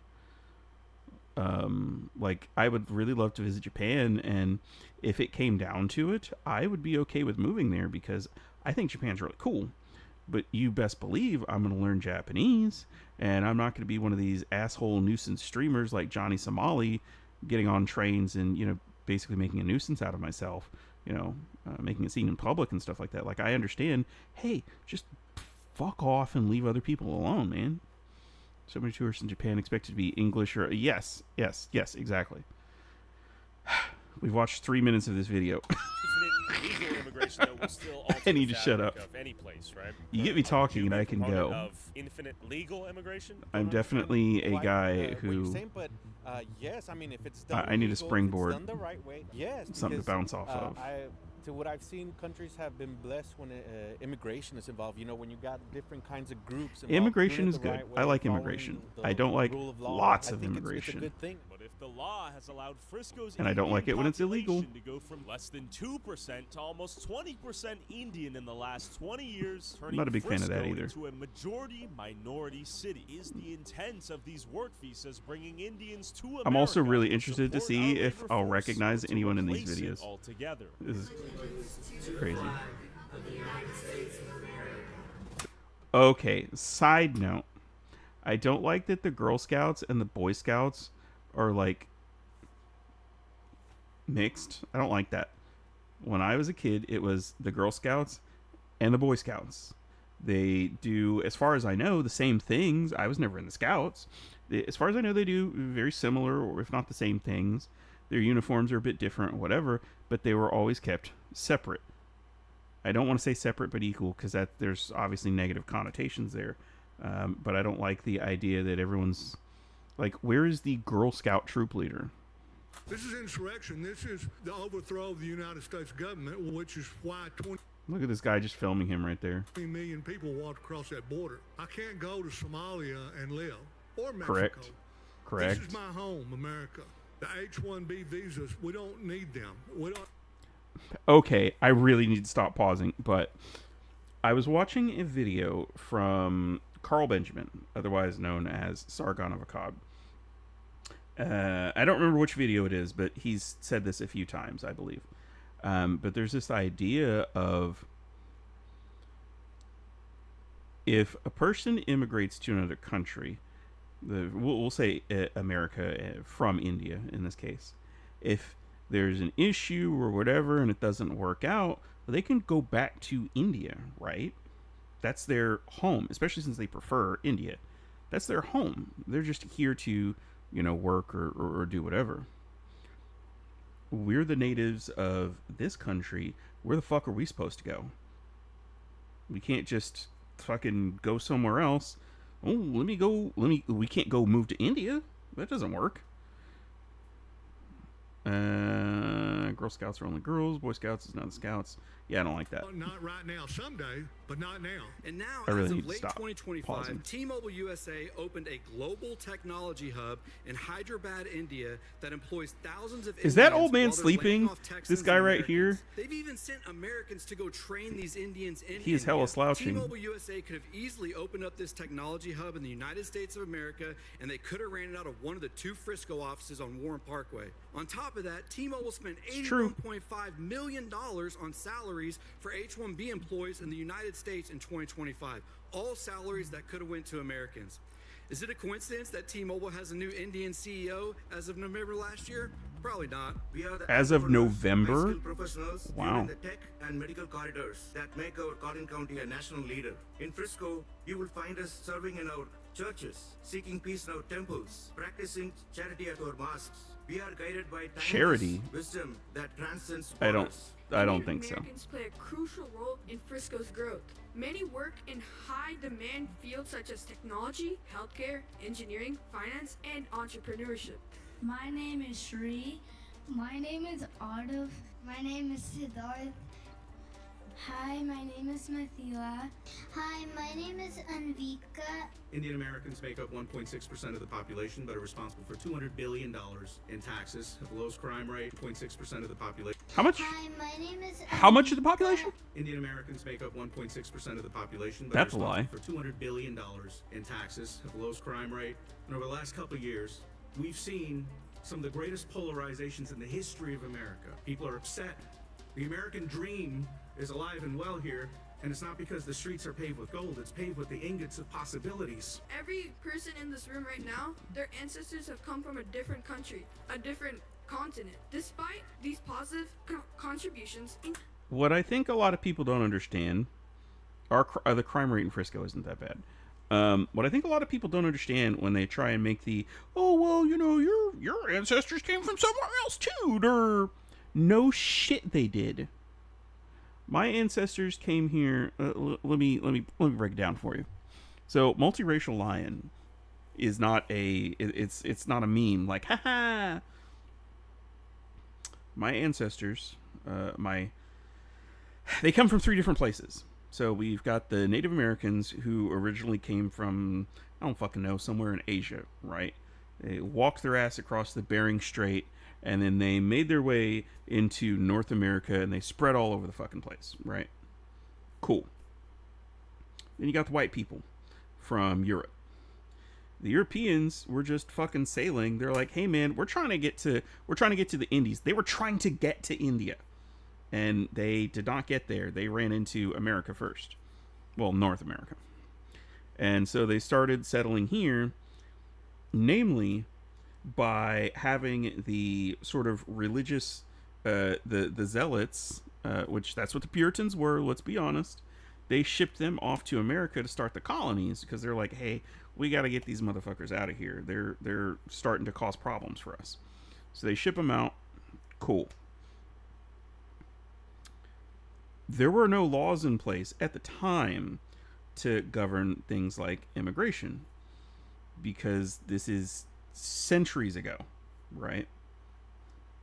And then we've got my ancestors who come from Africa, who were largely taken against their will, sold, you know, whatever. And it is what it is, right? This idea that your ancestors came here at some point is dumb because there weren't laws about the way that it works back then. There was lots of wide open space. There weren't nearly as many people. And this idea that it's like, oh, well, you know, I should remind everyone that everyone's ancestors were immigrants and there's no such thing as being illegal on stolen land. The land wasn't stolen. It was fucking conquered. All right? The land was just sitting there before my original ancestors, the Native Americans, rolled up and were like, hey, bro, that's mine. Well, there was no one to claim the land except them, so it's theirs. And then all the other people will blanket this one and call it white, even though it wasn't just white people. They rolled in and said, hey, bro, this shit is ours now. And that's the way that it is. When it comes to conflicts and stuff like that, you either win or you lose. And I'm sorry, history is written by the victors. And, you know, it may suck that, you know, people rolled in and they took the land from my people and stuff, but that's what happened. They got to make the rules because they were more powerful. And this idea that, hey, fuck your rules, we're going to do whatever we want, and we're not going to care about how you feel. No. When there's there's more of you and less of us. No. I don't like that. I don't like this at all. And this idea that we have to allow other people to fucking come here. No, we don't. We really don't. I feel very strongly about immigration. Indian Americans sometimes face discrimination or hate. I urge the council and the residents to reject such a rhetoric that divides residents based on what or where they came from. Let me be clear here. There has been no credible evidence presented to any widespread H-1B visa fraud in this city. Today, many I bet there can be. Living in fear. Replace it with reality. Unqualified Indian and Muslim workers scamming Americans out of jobs, stealing tax dollars, and destroying our nation in Texas. And the funniest part, if these are... Okay, one more. Jesus, one of these days I'm going to stop pausing and we're going to get more than 7 minutes into this video. There is a place near where I live and work, obviously, where they were trying to set up a what was it called? It was called Epic City. It was supposed to be it was like East Plano Islamic Center or something like that, where they were trying to set up their own like town or city, like a township, I guess, where, to the best of my knowledge, here's what the angle was they were going it was going to be ruled by Sharia law, and it was going to be for Muslim people. No. Cut that shit out. This isn't the 14, 15, 16, 17, 1800s where you could carve out places for yourself like that. It doesn't work like that anymore, dude. Stop it. For truly high-skilled Germans or Poles, we'd welcome the net positive. Instead, we get low-quality scammers with fake degrees abusing our systems meant for generational Americans. I hate to say it, but I have to agree with that. It lives in the hearts of all of us, the 243,000 residents of Frisco, and I say this with love. Thank you all for being here. He said America is an idea. Do you agree with that? I think it's more than an idea. And I made sure that, he made a point that the Indian population in America is 1.6%. Well, in the city that he's running city council, it's 33%. So it's pretty obvious that there's a problem going on here. Let's say we have infinite legal immigration. Is it better than illegal immigration? It's funny because we've almost been tricked. It's the same thing. We've marketed this thing where we believe it is good to import people for jobs that we can't sufficiently do. We can sufficiently do that. I swear to God, I didn't even make it a minute. We can have people do these jobs. They just don't want to do them. Sorry, bro, but life isn't about what you want to do. A lot of life is suck it up and get it done because it has to get done.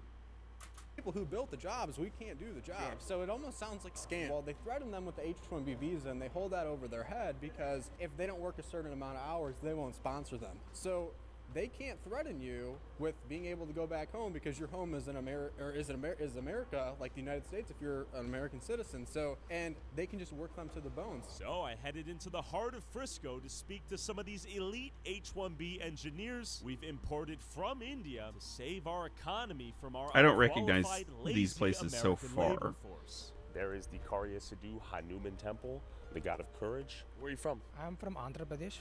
From Karnataka. I'm from India. South India. Hyderabad? Are you from Hyderabad? Yes, I am. Really? I'm from Chennai. Are you here on like H-1B? No, right now still I am my student visa. I see, like so F1. yeah, yesterday the H1B results got rolled out, so I'm just waiting for my decision. Yeah, I'm one of them. Waiting for the same results. Are you anxious right now? Let's hope for the best. I work in a company, software company. Software? It's illegal for whites to discriminate against anyone, So if I get but my anyone else H1B, can I have can stay inward here for preference. more 5 Agree. years. What happens if you don't? I still have my time, like almost 2 years from now. Okay, hang on. I'm gonna have to ban you for that, Dutch. I'm the multiracial here. No one else can do it. You can't be multiracial. There's only one. It's this guy right here. I am the only one. The best, the brightest, the most beautiful, multiracial, the most multiple of all the racials. He's got them all. We love it. We love him. He's our favorite. 2 more years. So maybe I need to try for different visa, or else like. Or else you're banned. Yeah. You're out of here. You've been fired. No, I studied here. So F1, OPT, H-1B? Okay, it seems like that's the common pipeline. Come here as international student, get green card? That's what it is. Yeah, that's what I did. Have you seen the new wave of people from Telugu? A lot of them, yeah. A lot of them? Yeah, lately, yeah. How long you been in the States? Around 10 years. Are you on H-1B? I graduated. Okay. Okay. Are you on like H-1B? F1 I visa? graduated, I see. but I'm Why working did now. you end up here in Frisco? Did you have friends and family here? Yes. Okay. This is actually my uncle's. Uncle's restaurant? Your goal to go from F1 to OPT to H-1B? Yeah, exactly. You're not Motherland Native India American. You're or different. Texas, USA? Mexican, white, and Islander. Motherland India. 3% black. Motherland India. My motherland is India. Because Do you say it? born and bought there, grow here, and I'm here to serve the US. You can be honest. So I can There's say no the judgment second here. land of my I family do. Is US because I say that shit all the I'm getting time. here I have to censor myself US for give me streams. Respect, job, and the good opportunity. Obviously I'm planning to go back to India, so Your Why are daughter we letting is she a studying citizen here? of the U.S.? Why? Hang on, Dutch, you're spitting. Why are we letting them study here if Americans can't even afford to study here? How are they affording it? I wonder. Okay, so you're gonna bring her back to India one day? Spitting. Whoa, that might be challenging for her. Hyderabad or He is Frisco, Texas more? absolutely spitting. Hyderabad, He's of spitting course. facts. We love But I it. have to ask, why are you here in Frisco? I had to. Feels like I'm still in my hometown. Really? Everybody from my hometown. Feels like I'm in my hometown. moved all the way from You feel Hyderabad, like thousands of Frisco, miles away. Texas is To Hyderabad like in Texas. India. The India Bazaar is right there. I want to see if we can find some F1 students in this 7-Eleven. Okay, Secondly, I wanna see this if there's a roadblock 7-Eleven in there is if I will be met. near where I work. Hello, question for you. Are you on a This is F1? what got me to Are you a watch F1 this student? clip. Okay, are you H1B? Yeah. You're H1B? Yeah. Working here at 7-Eleven? Okay, where are you from? India. Where in India? Andhra. Angara. Is that close to Hyderabad? Yeah, I'm going to call my manager. Okay. I'm going to call my manager. Why are you calling the manager? I'm Was this working guy with just the asking Walmart you here, questions? as a software engineer. Yeah. Okay. I'm into IT. I work for a company. IT? I work for a company. I knew it. I do work for Whoa, whoa, whoa, whoa, whoa. Hang on. I work for a company. Is that? No, it's not. IT? Okay. That's behind the 7-Eleven. Okay. I do work for IT. IT. Why do they dominate? That guy I think I recognize. The guy in the car. They have a master's degree in computer science. They study back in India. Casually doxing himself, right? That's why I'm trying really hard to be like, hey. I'm a student right now. I'm not going to tell you And where I in work IT? or what I do. Okay, so my But question that is as near an where I F1 work. F1 visa holder? So as an F1 visa, how many hours can you work per week? 40 hours. And is it legal to work But you already know I full-time work on in an F1 Frisco. visa? Like, come on. That's why I'm watching this. Right there. Who would have thought? Chicken tandoori pizza before GTA 6. Well, Frisco has become Dallas's unofficial GTA 6 Little ain't India. happening. Find H1B Indian spawn points all the way up in small Texas towns like Oh, Argyle, I recognize that Texas. place. Spawn points all the way up in small I recognize that place. Texas towns like Argyle, Texas. Okay, we're in a little Indian suburb near Denton. We're in Argyle, Texas. Okay, Denton. That's so. For those who don't live here in Texas, Denton is on sort of the opposite side of the Metroplex. The little Indian Let me. suburb. Okay, so we got Denton 380, Frisco. So Dallas, you can't see it. Dallas is like down here. Flower Mound, North Lake, Roanoke. So you've got Fort Worth is probably a little further over here. The entire area is very, very big. It's something like 30 times the 30 or 300. I forget which one it is. It's way bigger than like New York City. I can just wait at 7-Eleven until I see a vaguely brown guy of no discernible one ethnicity. Denton, we're in Argyle, Texas. Lots of Indians. I mean, you can. You would never be able to pick me out of a lineup, though, I promise. How did they get here? And why are they in this small, semi-rural suburban town? You got to tell me, as a Pakistani, why are there so many Indians here? I don't know. They come on IT. Are a lot of F1s working here? Yeah. Yeah? Illegally, right? Illegally. Illegally. I knew it. They don't even pay right amount for these people. I like how he's hiding this. He's like whispering in his ear. They pay low here. Should I expose them? No. He's like, I don't want anything to do with that. Is there a manager here? Are you the manager? Are you the manager? You have yeah, I have permission. Do you have a permit? Are you paying F1 students illegal rates? No students here. No? Everybody has a work You have paperwork? Yes. Yeah, you pay them legal Yeah. rates? Are you sure? Yes, sure. Do you own the store? I'm the manager. What visa are you on? I'm on a work visa. On a work You're visa. on a work visa to come. I'm sorry. You're on a work visa to come run a grocery store. H1B? Brother. I have a work visa. I don't want to reveal. I was told on good authority there may be some F1 employees here being paid under the table illegal rates. That's what I'm asking you. Is that true or false? Sir, this is a busy time. Is it true so or is it we false? can talk outside.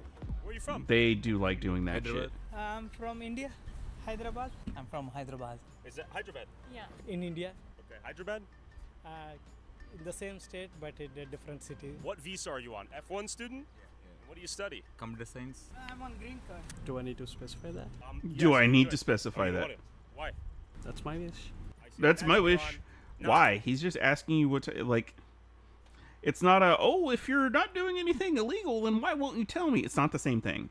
It's, dude, he's just asking a question. This isn't like, oh, he's gonna fucking get your visa revoked or whatever else. Like, come on, man. Just, come on. What are we doing here? What are we doing? F1 if you're working, right? That's fine. Okay. I'm a TN visa. Okay, so your green card. Would you prefer India or USA? US is Would good. you I know US, that's why I'm prefer? here. Is your wife here? I don't know. Is she also on a visa? No, she's not. She's on the same green card with me. Same green card. And do you have kids? Yes, sir. Yes. And are they here? Yes, they are here. They're going to school. Okay, Everything is so good. They're born and raised here. Everything is good. Born and raised here? Yeah. Okay, what do you work in? Software. That's what we call an anchor baby. Software engineer. Did you get a college education in India or the USA? India. Yeah, I work in IT. IT? Why are Indians so good at software engineering? That takes a lot of math, physics. Takes a lot of math. It takes a lot of math and physics to be a software engineer. Math maybe. Physics? Converted to H1. So you came on F1 and then graduated to H1?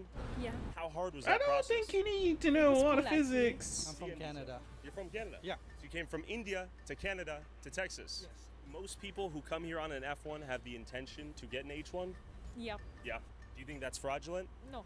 No. Because it is valid that you can convert from H1 to H1. That is the reason most of the people come here. But isn't F1 just for people who are coming here to study Also, and not to work? side note. Okay, I'm gonna give a wild opinion here that I've sort of come to recently. India is, I forget if it's the first or the second most populous country in the world, right? There's like well over 1 billion people that live in India, right? So here we have a place where it's not as large as a lot of other countries. Like, it's not as big as China. If you said, oh man, there's 1 billion people in China, well, there's a lot of space there. That makes sense, right? Here we have a country that's not nearly as large. It's got 1 billion people.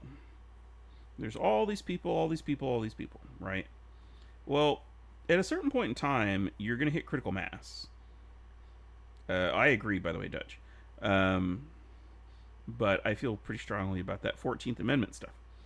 So, you've got all these people, and you can only fit so many people on X amount of land.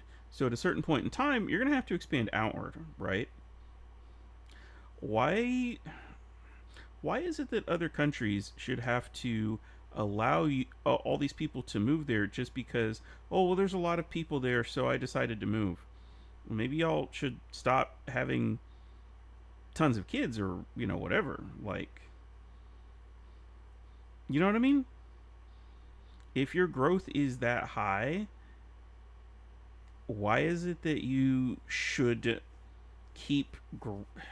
Am I making sense? I know that that's kind of a weird way to phrase it. Like, hey, stop having kids. Like, that's not okay. But on top of that, these are supposed to be like the best and brightest and things like that, right? Where, oh, you know, they're here, they're going to be a net positive, they're going to do all these great things. So why weren't they doing those great things in India? Why is, and I'm gonna go for the low-hanging fruit here. Why is indoor plumbing not like a common thing in India? You know what I mean? It doesn't add up. Yeah, I probably am. I'm going to be labeled a bigot and a racist and a fascist, and I'm sure at some point in time before we get through this video, which may take me another 4 hours at the rate we're going, that I'll probably also be labeled as a homophobe and a transphobe and all the phobes and ists and isms that there are. But I'm just asking questions here. And I feel like in modern society, a lot of people have been discouraged from asking questions. But I feel like if you ask a question, when you figure out the answer and how you feel about that answer, or, you know, whatever, that's how you start to form opinions. Your opinion should be how you feel about, a given fact or, whatever. And not just, I don't like it. Well, why not? Because I don't. Okay. It's like my friend who, there's a bunch of food that she says, oh, I don't like that. And then you say, well, have you had it before? No. How do you know you don't like it? Well, I just don't. I had something vaguely similar to that one time, and I didn't like that, so I don't like this. It's like, okay, what? But yeah, asking questions is how you figure things out. Blame Trump. Well, everything is his fault. Yes. So do you think it's a bit of a fraud to come here to study and then end up... I'm a big fan of him Did you go back increasing before you the got the H1? H-1B Okay, so you came visa here on F1. cost to $100,000. I love You're that. getting paid legal minimum wage in Here Texas. no F1 students working. No Here F1 all students. These all have work permits. We have all work permit students. We have So all F1, work permit H1B, students. O1. I have a work authorization. I know you My do. employers have all work authorizations. So you're not employing any F1 students on the record, yes or no? No. You promise me? Yes. You would swear to God? He's gonna say whatever it Swear on your takes mother's to name? get him Why to you go are away. asking like that questions? Obviously, Why you were H1B is a asking like non-immigrant that visa. questions? When will you be going back to India? We are thinking to go soon, but we are not sure what Okay. date. And how have you liked Texas thus far? It's good. I like US. I like India more. That is the reason I'm trying to go back. If you like India more, why are you here, bro? I like Japan, but I like America more. If I like Japan more, I would be in Japan. Basically, at the end of the day, our family is important, right? If Our I could family afford is it in anyway. India, so we need to go back to India. I see. Are you married here? Yep. Is he also on H-1B? Yes. So 2 H-1Bs, and do you guys have children? Also, from my experience, dangerous driving. Lots of dangerous driving. Driving too fast, not paying attention, stuff like that. Were they born and raised here? Yes. Do your children have Indian citizenship as well? No. No. Okay. Yeah. I told you, right? If you want records, you come with the legal, okay? I can You show come all with my the employee legal. information to the date. Let's see. I don't want to. Okay, are you gonna show me the paperwork or what? Who? For me? Me. No, you don't have to right to come inside. I okay? just did. You can just Why don't you just show me the paperwork and I'll be on my way? Do you illegally pay F1 students? Yes or no? No. No. It's crazy fine. that this guy is pushing this door That's fine, I open. hope not. Hi, man. They do have the ability Mother's to name, he postured up. I to thought tell he'd go down. him I thought I was gonna that get punched for the first time in my life okay, look, Dutch. by an Indian. So this That's is a meme right meme now. at my Please be workplace patient, where student driver. all the It's a kind of a people joke, a that meme have online. Teslas There's in so the many city of them. are Are you Indian. a student driver? No, I'm not. Why do you have the Oh student yeah, driver of course they sticker? are. No, I don't I'm like taking remittances. video. We're doing a survey Why are you for taking people video? that have Because I student driver can. Stickers. I'm not a student. Do you have a student driver in your family? Before I am a student driver, so I kept it. I forgot to remove it. That's How a old lie. are you? 30. I have a sticker which I put it You inside have a my. student driver sticker? That's for my girlfriend, so. Come on. So your girlfriend has a student driver sticker. And she has a student driver license. Is your girlfriend a little girl? No. How old is she? She's about 30. She just started driving. She wouldn't drive. Learning to drive. I see. Did she know how to drive in India? Yeah. I see. So it's a difficult translation over here? Yeah, it's left to right and all that. So probably she did her course 2 weeks ago. Okay. Generally, it looks a little scammy almost. Sure, yeah. Now I know that's a great thing. I'll Okay. remove that. Is that your sticker? Yes. It I is? do see a lot of Are student you a driver student stickers. driver? No. Why do you have that sticker? My kid sometimes drives. I that see. one. But if so many of these highly specialized H-1B Indians first came to America to study at our colleges and then stayed here until they got an H-1B visa to work, then why exactly aren't American students educated Great question, in the same Tyler. schools qualified to work the jobs we've been told Great we question. need these Indians for? Are Indians somehow vastly Because they can more pay them less money. overqualified than every other nationality on Yes, the they're more planet, qualified therefore because you can pay them less. 70% of America's H-1B visas? I met up with Mavash Siddiqui, a U.S. foreign service. Numbers like that, no matter how you look at it, outliers are when you like massive outliers like that, or when you know something's up.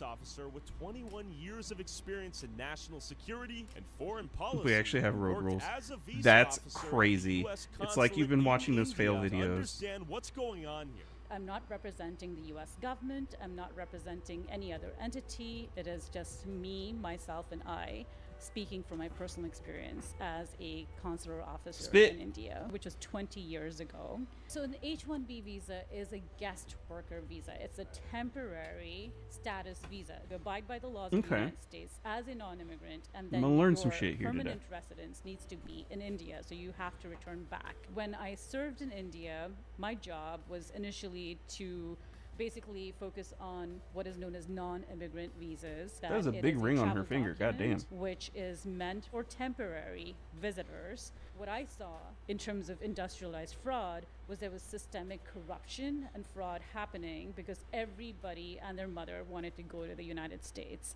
In that jurisdiction of Chennai, we were mainly seeing a lot of fraud patterns come from Fake degree Telangana, the scheme. Telugu community, and really ravenous hunger amongst the 16 to 45 years of age people to basically use the visa loophole in order to cut the line and actually emigrate to the US. So the intent was to come to the US, work here, find an avaricious lawyer, go to the Department of Homeland Security, you change your status from like a visitor visa to a permanent residence. This hunger and craving that I saw created this systemic, massive ecosystem of fraud.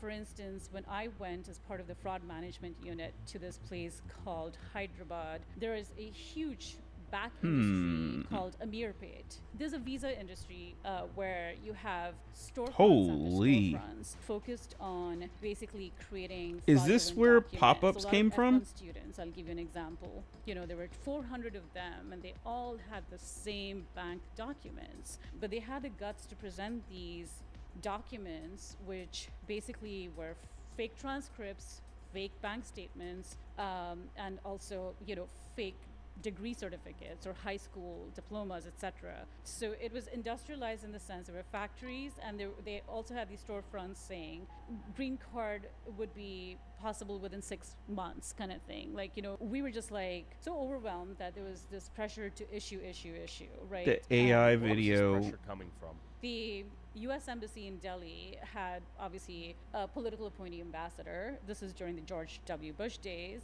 And then we had obviously the consul general. But there were politicians who were pressuring, whether from the, you know, South India arena or from Delhi itself, saying, you know, you need to issue visas in order No, to you don't. make a better, stronger bilateral relationship happen. Yeah, we don't need that. Even if that individual is not qualified, at one point we had Nope, this don't need it. ludicrous pressure to say, Especially if they're that person not is qualified. a terrorist, go ahead and issue thing. And so we started the system in Chennai to revoke H-1B visas where we saw a Based? lot of fraud happen. Based? The United States spits out Fraud is bad. 150,000 people a year. Amongst 800,000 students, you have 100,000 who've gone through this rigorous, like, computer science coursework, and then they're told they don't have an opportunity to work in our industry. But then you have these Indian H-1Bs come in with just a Microsoft certification. Some even had the guts to present us with graphic designing, you know, which is very different from, you know, taking C, C++, assembly language, SQL, third degree calculus. That's very different. So it's just interesting how we had a very hard time revoking these, because it's not like a simple revocation. It's a bit of a uphill battle for a public servant or a consular officer. I to bet it revoke is. those, where the burden of proof falls on me. After a long, grueling day of interviewing 200 people, you have a stack of these H-1B revocations that you have to type up and send to the Department of Homeland Security and say, this is why we suspect fraud, which means, you know, you're providing pictures and documents and a narrative and et cetera, et cetera. We don't have Bureaucracy that gets luxury in the of way. time. So I saw the cracks, and I warned people. Are these H-1B visa holders superior to Americans in every way imaginable? No, Absolutely not a chance. Not in screaming letters, NOT. You know, so that's the halo effect that they have benefited from, essentially because of, you know, the Indian lobby. Jesus, you know, I have a everyone's big-ass bruise on benefiting my in leg. This whole like system, right? Like there's kickbacks that everyone gets. The visa back. I don't know where it came So from. people have created this narrative. It's almost like information operations against the United States, right? Where We are somehow inferior to the labor supply in India.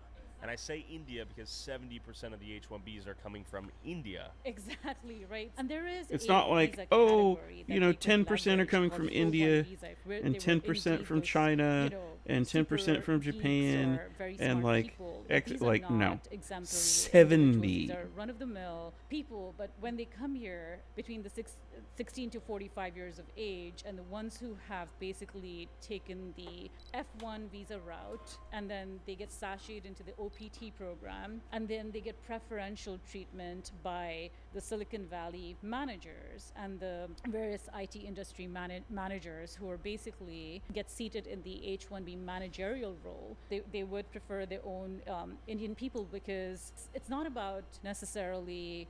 It's not going to be about competency. It's about maintaining the scam. It's about propagating it. Guarantee it.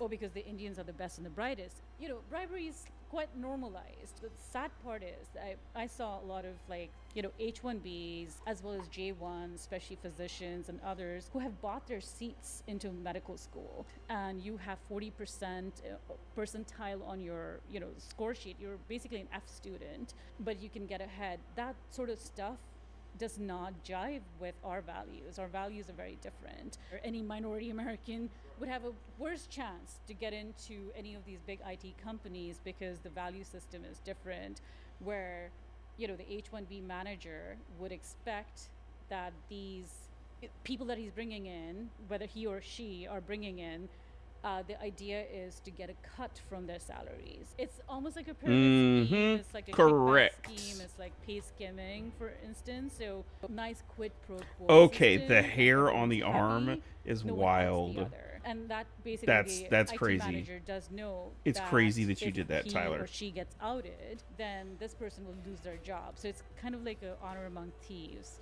So today I don't know what things look like, but I'm aware, you know, from a lot of my colleagues who are currently working, that fraud has ballooned. So then you have like religious workers being invited on an H-1B. You have accountants being invited on an H-1B. These are not specialized skills. Teachers being invited.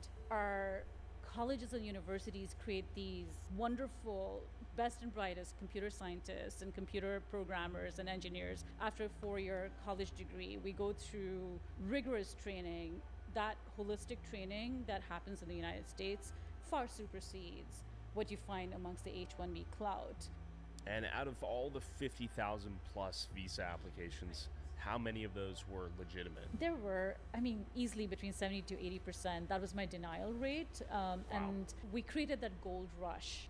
One example of how H-1B Wow. Indians are used to Oh my suppress God. American wages. It all starts with this guy who needs some more cheap labor. To avoid the headache and costs of hiring an American, he outsources the job to an IT staffing company. This IT staffing company claims to have an army of high-skilled H-1Bs to fulfill the contract, all at a cheaper cost. And most of the time, these IT staffing companies will rent an office like the empty ones you're about to see, put that address on their H-1B's employees' paperwork, basically telling the government, don't worry, here's the office where he'll be working. But the reality is the IT staffing company won't use that office for anything and will send the H-1B employee directly to the client's worksite. The client gets cheaper labor without the responsibility of sponsoring the H-1B. The H-1B makes great money compared to what they'd make in India. They can work towards getting a green card in the US, and most importantly, they don't have to live in India. All while the IT staffing company collects the spread between what they underpay their H-1B employee and what the client pays them. It's a win-win-win for everyone but the American worker. Correct. India number one.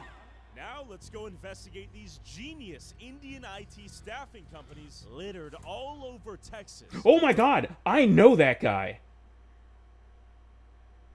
I know that guy.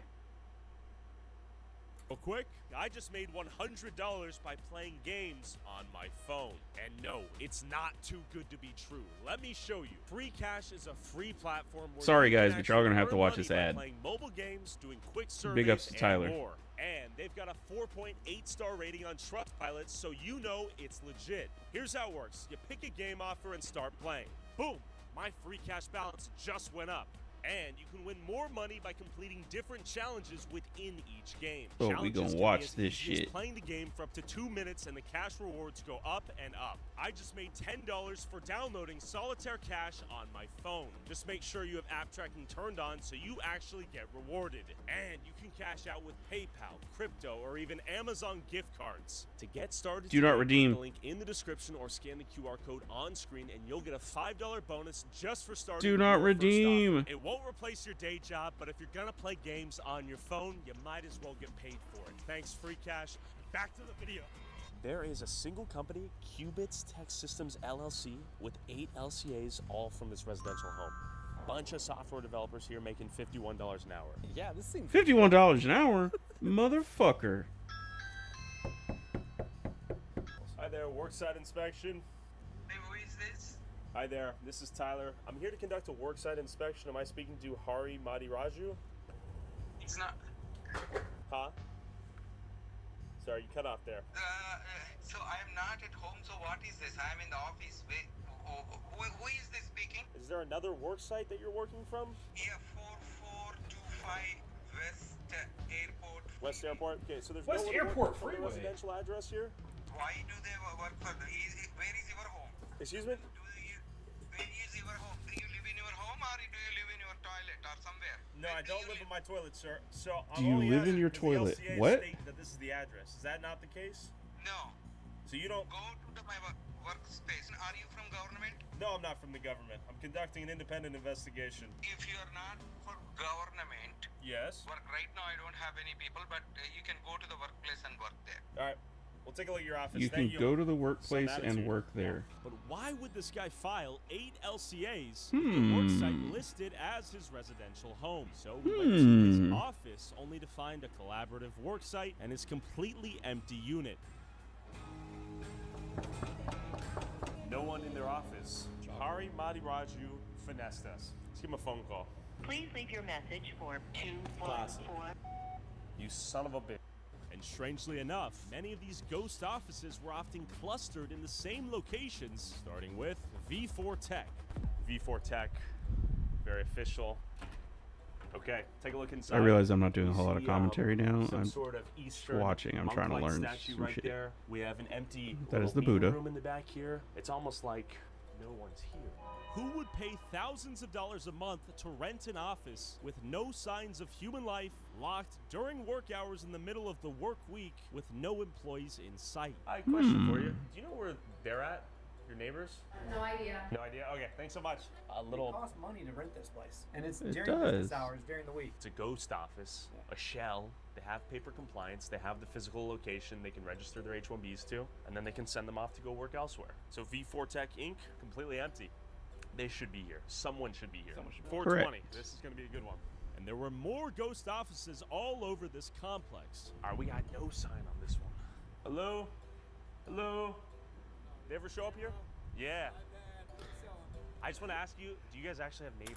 So what's crazy is that someone could just walk in there and like start squatting. Does anyone ever show up? That's a good question. It's a good question, right? That guy looks familiar. Because we're convinced that this is a body shop. They have paper compliance, and no one actually works out of here. There's like 9 separate units in this business complex. No one's here. These Are you ghost ready? offices. I'm ready. Yeah. Is that on? It's on. We're ready. He is thinking correctly.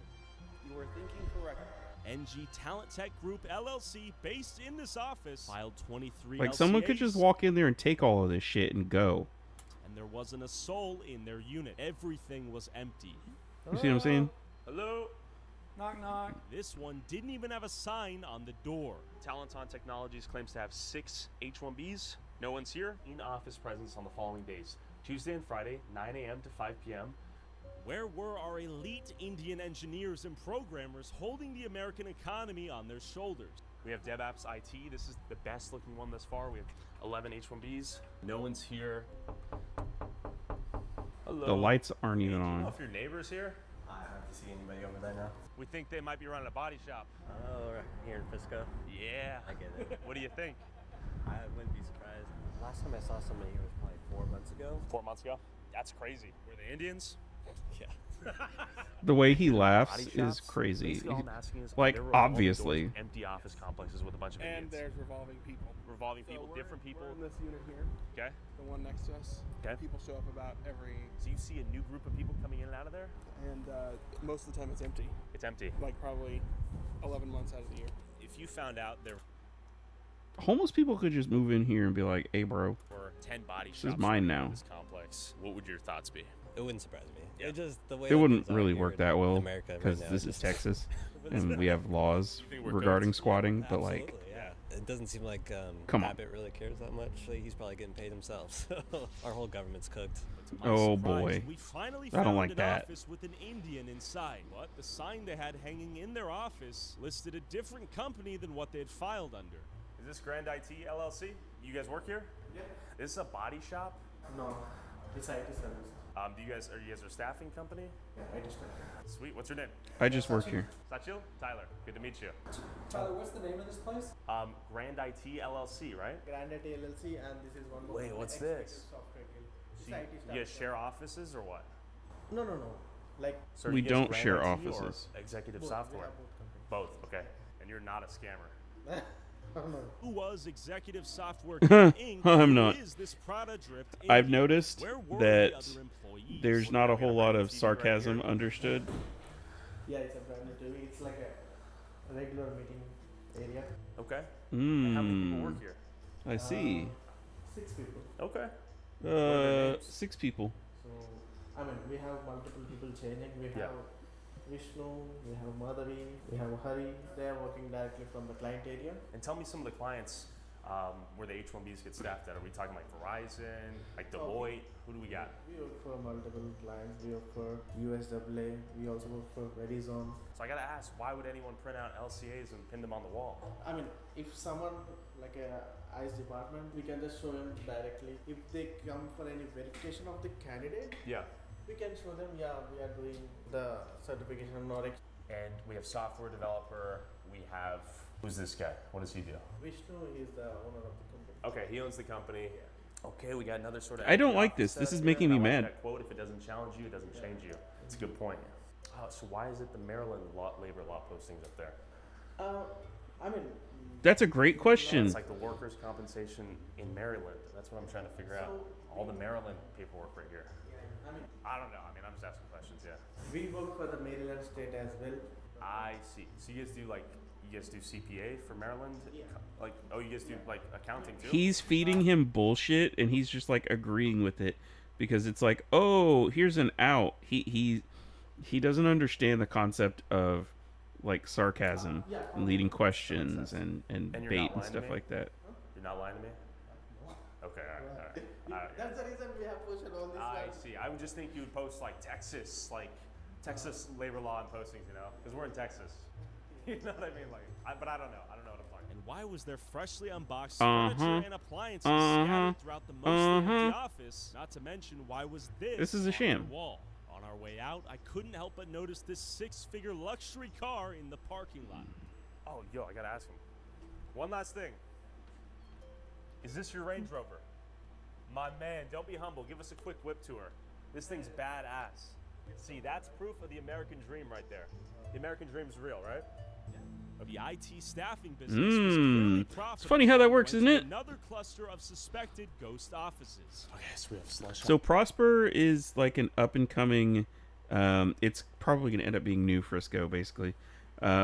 It's a lot of these places were like small little sort of farm towns, and they're getting more and more developed because there's more and more people coming to DFW. And they largely like start in Dallas and stuff like that. Hey, what's going on?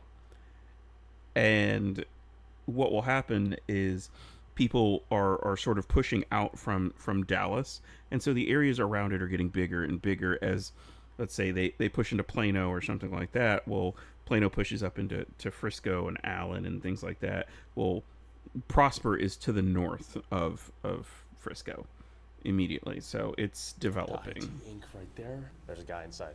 Hi there. Are you working on behalf of Slesha Slesha Incorporated. IT? Slesha. Okay, hi there. My name's Tyler. We're conducting a workplace inspection. Why are you chilling in this meeting room like by yourself? Are the other 4 Where's everybody engineers that else? work here present today? Where are they? Why you have a... What are you doing with this computer right here? That's not a laptop, is it? That's way too big for that. Oh, in each room? Can you show me? Okay, thank you. How are you doing today? Okay. And who is Cameras. When people don't like seeing cameras, that's when you know something is up. Hi. Bro is scamming. The first company with actual H-1B Indians on site working on their laptops as you might have hoped. While they are replacing American workers, I guess at the very least they're real. Okay. That's the it's a Buddhist symbol. It's not the no-no one. Allowed to be in here? You guys Are you allowed to be in here? It's a public place, is it not? Well, I mean, it's a series of offices, but yes. He did. Who let you in? He did. Are you allowed to be in here? You told some workplace inspection, right? Yeah, I'm conducting a workplace investigation You're on behalf from of News, owners. right? Correct. Then how are you inside a private? I just knocked on the door and you guys let me in. And we would like you to go. And I'm heading out. All right, 1300 West Well, we would like you to go.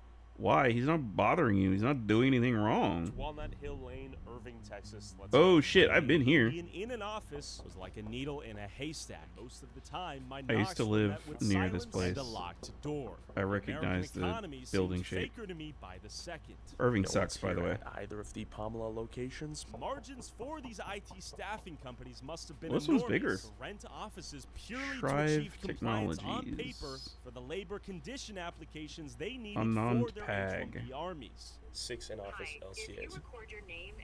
And another thing is, a lot of these businesses, they have really generic names. Global IT engineers. Reason for calling. I'll see if this person is available. There should be 6 LCAs in that office. And then I finally found another Indian whose story painted an even bleaker vision I know this guy. of the future. I didn't know he worked in Irving. That's crazy. H-1Bs do we have in office today? No, we don't have any. We don't have any? Actually closing the company. You're closing the company? Yes. Okay, so you have the LCAs on the while here. Yes. You guys are going out of business? Yes. I'm sorry to hear.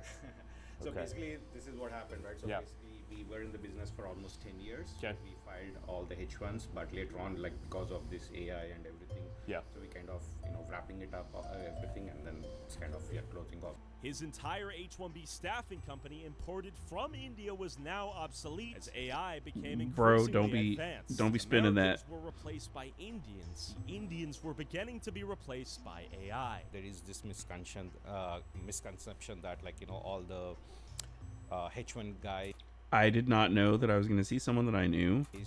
are like they are taking the jobs. I'm not going to tell you how I know him. The thing what I wanted to explain is that I can't even say that I know him. I don't even know his name. Full-time jobs, right? So they are on a specialized skills only. But this then is a guy I've does, seen they have those multiple jobs and get it. multiple But times. if you ask me, I is recognize there an him. abuse? Probably I would say yes, but then if you Wait. I was yapping. I wasn't paying attention, bro. Misconception that all the H1 guys are they are taking the jobs. Yeah. The thing what I wanted to explain is that these are not full-time jobs, right? So they are on a specialized skills. Only then they have those jobs and get it. But if This you doesn't ask make me, sense. This is word there an vomit. abuse? This is Kamala. Probably I would say yes, but then if you take the percentage of it, might be very less. And definitely what I would say is probably USCS investigating all the things they have to do, all the paperwork and everything good. Countless offices were husks of their former selves. Perhaps the IT gold rush was over. That's a really weird name. I don't know. What does that mean? Is that the name of the people? Anand Pag. Okay. Come on in. The paperwork on file led us on a wild Brother, goose chase to that is an back empty Not a single office. piece of furniture here. The sign on the door. Empty room. Empty everything. Do the lights even work? Are they paying electricity? They are. We'll confirm at the front desk if anyone's renting this out. How are you doing? We're conducting a worksite inspection for Anand Pag Inc. Are they paying rent currently with you guys? They moved out like 2 years ago. 2 years ago. Each each ghost office left us with even more What? questions than we had initially. They moved out? USCIS verifying that these work sites were in fact legit and that these H-1B Indians weren't locked up in a basement somewhere. What is being forced this? to code C++. 52 LCAs, 3 companies, 1 suite. And nobody's going to be there. Hi there. Is Synaptic and Kohash still in Suite 100? Yes, they are. Okay, is it a shared office? Yes, it is. A shared but empty office. Why rent out your own entire office when you could share one with several other companies? This was even more This is cost-effective. crazy, dude. Hello, worksite inspection. This is How crazy. much of the commercial real estate economy is propped up by companies like these FedEx, renting out units to UPS. have a worksite on paper for their H-1B employees that are nowhere to It's all a shell game, man. Worksite inspection. This country is all an illusion. No. This is like dead internet theory, but in So we real should have life. 4 people working on site. Do we have anyone here today? No one? Dead H-1B Okay. theory. So you pay them $20 a month to get an office space in the ether, maybe a mailbox, so you have paper compliance. But where are these people working? In the digital mailbox? In the cyberspace? Where are these Indians? This country is a joke, and you're living in it, and you're paying for it. Look at this, fully empty. Move right here. We have Sapnex LLC. 3 companies are registered to this location. Looks to be a completely empty office, nothing in there. Take a look. AVJ Emptiness is all I can see. Solutions. We have 4 H-1Bs, and guess who comes back? Shand Parvathaneni, our same attorney, is the recurring thread. He's threaded into many of these companies in different locations all across the DFW area. Could it be a coincidence? Very well could be. He could just be the guy, the attorney, the Better Call Saul of LCAs. What if he doesn't exist?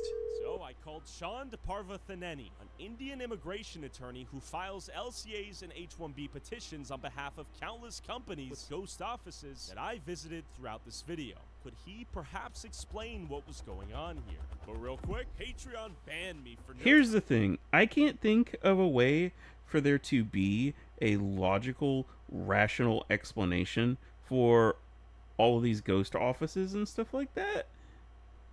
I don't know, man. too much. So now you can support our work at tylerraw.com to get access to videos we can't upload on YouTube, tylerraw.com. exclusive bonus content, Is that him with early Bonnie access Blue? to all of these videos before they go up on YouTube for as low as $5 a month. Go check it out at tylerraw.com. Thanks for your support, and back to the video. I just want to ask you a few questions. I know I keep seeing your name pop up. Sure. And like I said, I mean, I want you to ask anything and everything because this program has a problem. You want the best for this country. I want the best for this country. Listen, we've gone through the LCAs. I see your name pop up, over 20,000 times from 2020 through the end of 2025. And you're saying the burden to update all this information is on behalf of the employer to then update you, who then complies with the paperwork and gets it all handled, right? Is that? That is correct. And That doesn't make any sense. If you're the dude, number he's of the times lawyer, a lot to of be fair. companies don't do it, which means they're not complying. Sure. And my responsibility is not to go. Yeah, I keep on educating them, but they don't do That's- it. There's a site visit, and the employee is not working where they're supposed to. Any non-immigrant person in this country, anybody, they have to let USCIS know where they live. It's a mandatory responsibility. The government has access to the systems. So when you talk about fraud is not fraud that I know. Somebody's benched. That is where things start going haywire. The company doesn't start paying them. The employee is not working, and that is where it starts. Not at the time of filing, because at the time of filing it is very easy. Come on, Sean. Let's not be silly. But also, you could file a bunk LCA filing, right? And just put as many of those out there. What good it would do to somebody to be obligated to say, hey, I want to pay somebody $100,000 and $30,000 in taxes? You just tell me. I mean, let's say You just get okay. He's getting super aggressive with that. You just tell me the way he's talking, and I'm basing this off of trends. Okay, the way that he's talking is very similar to how people talk to Kit Boga when they're trying to scam him. There's a very similar vibe.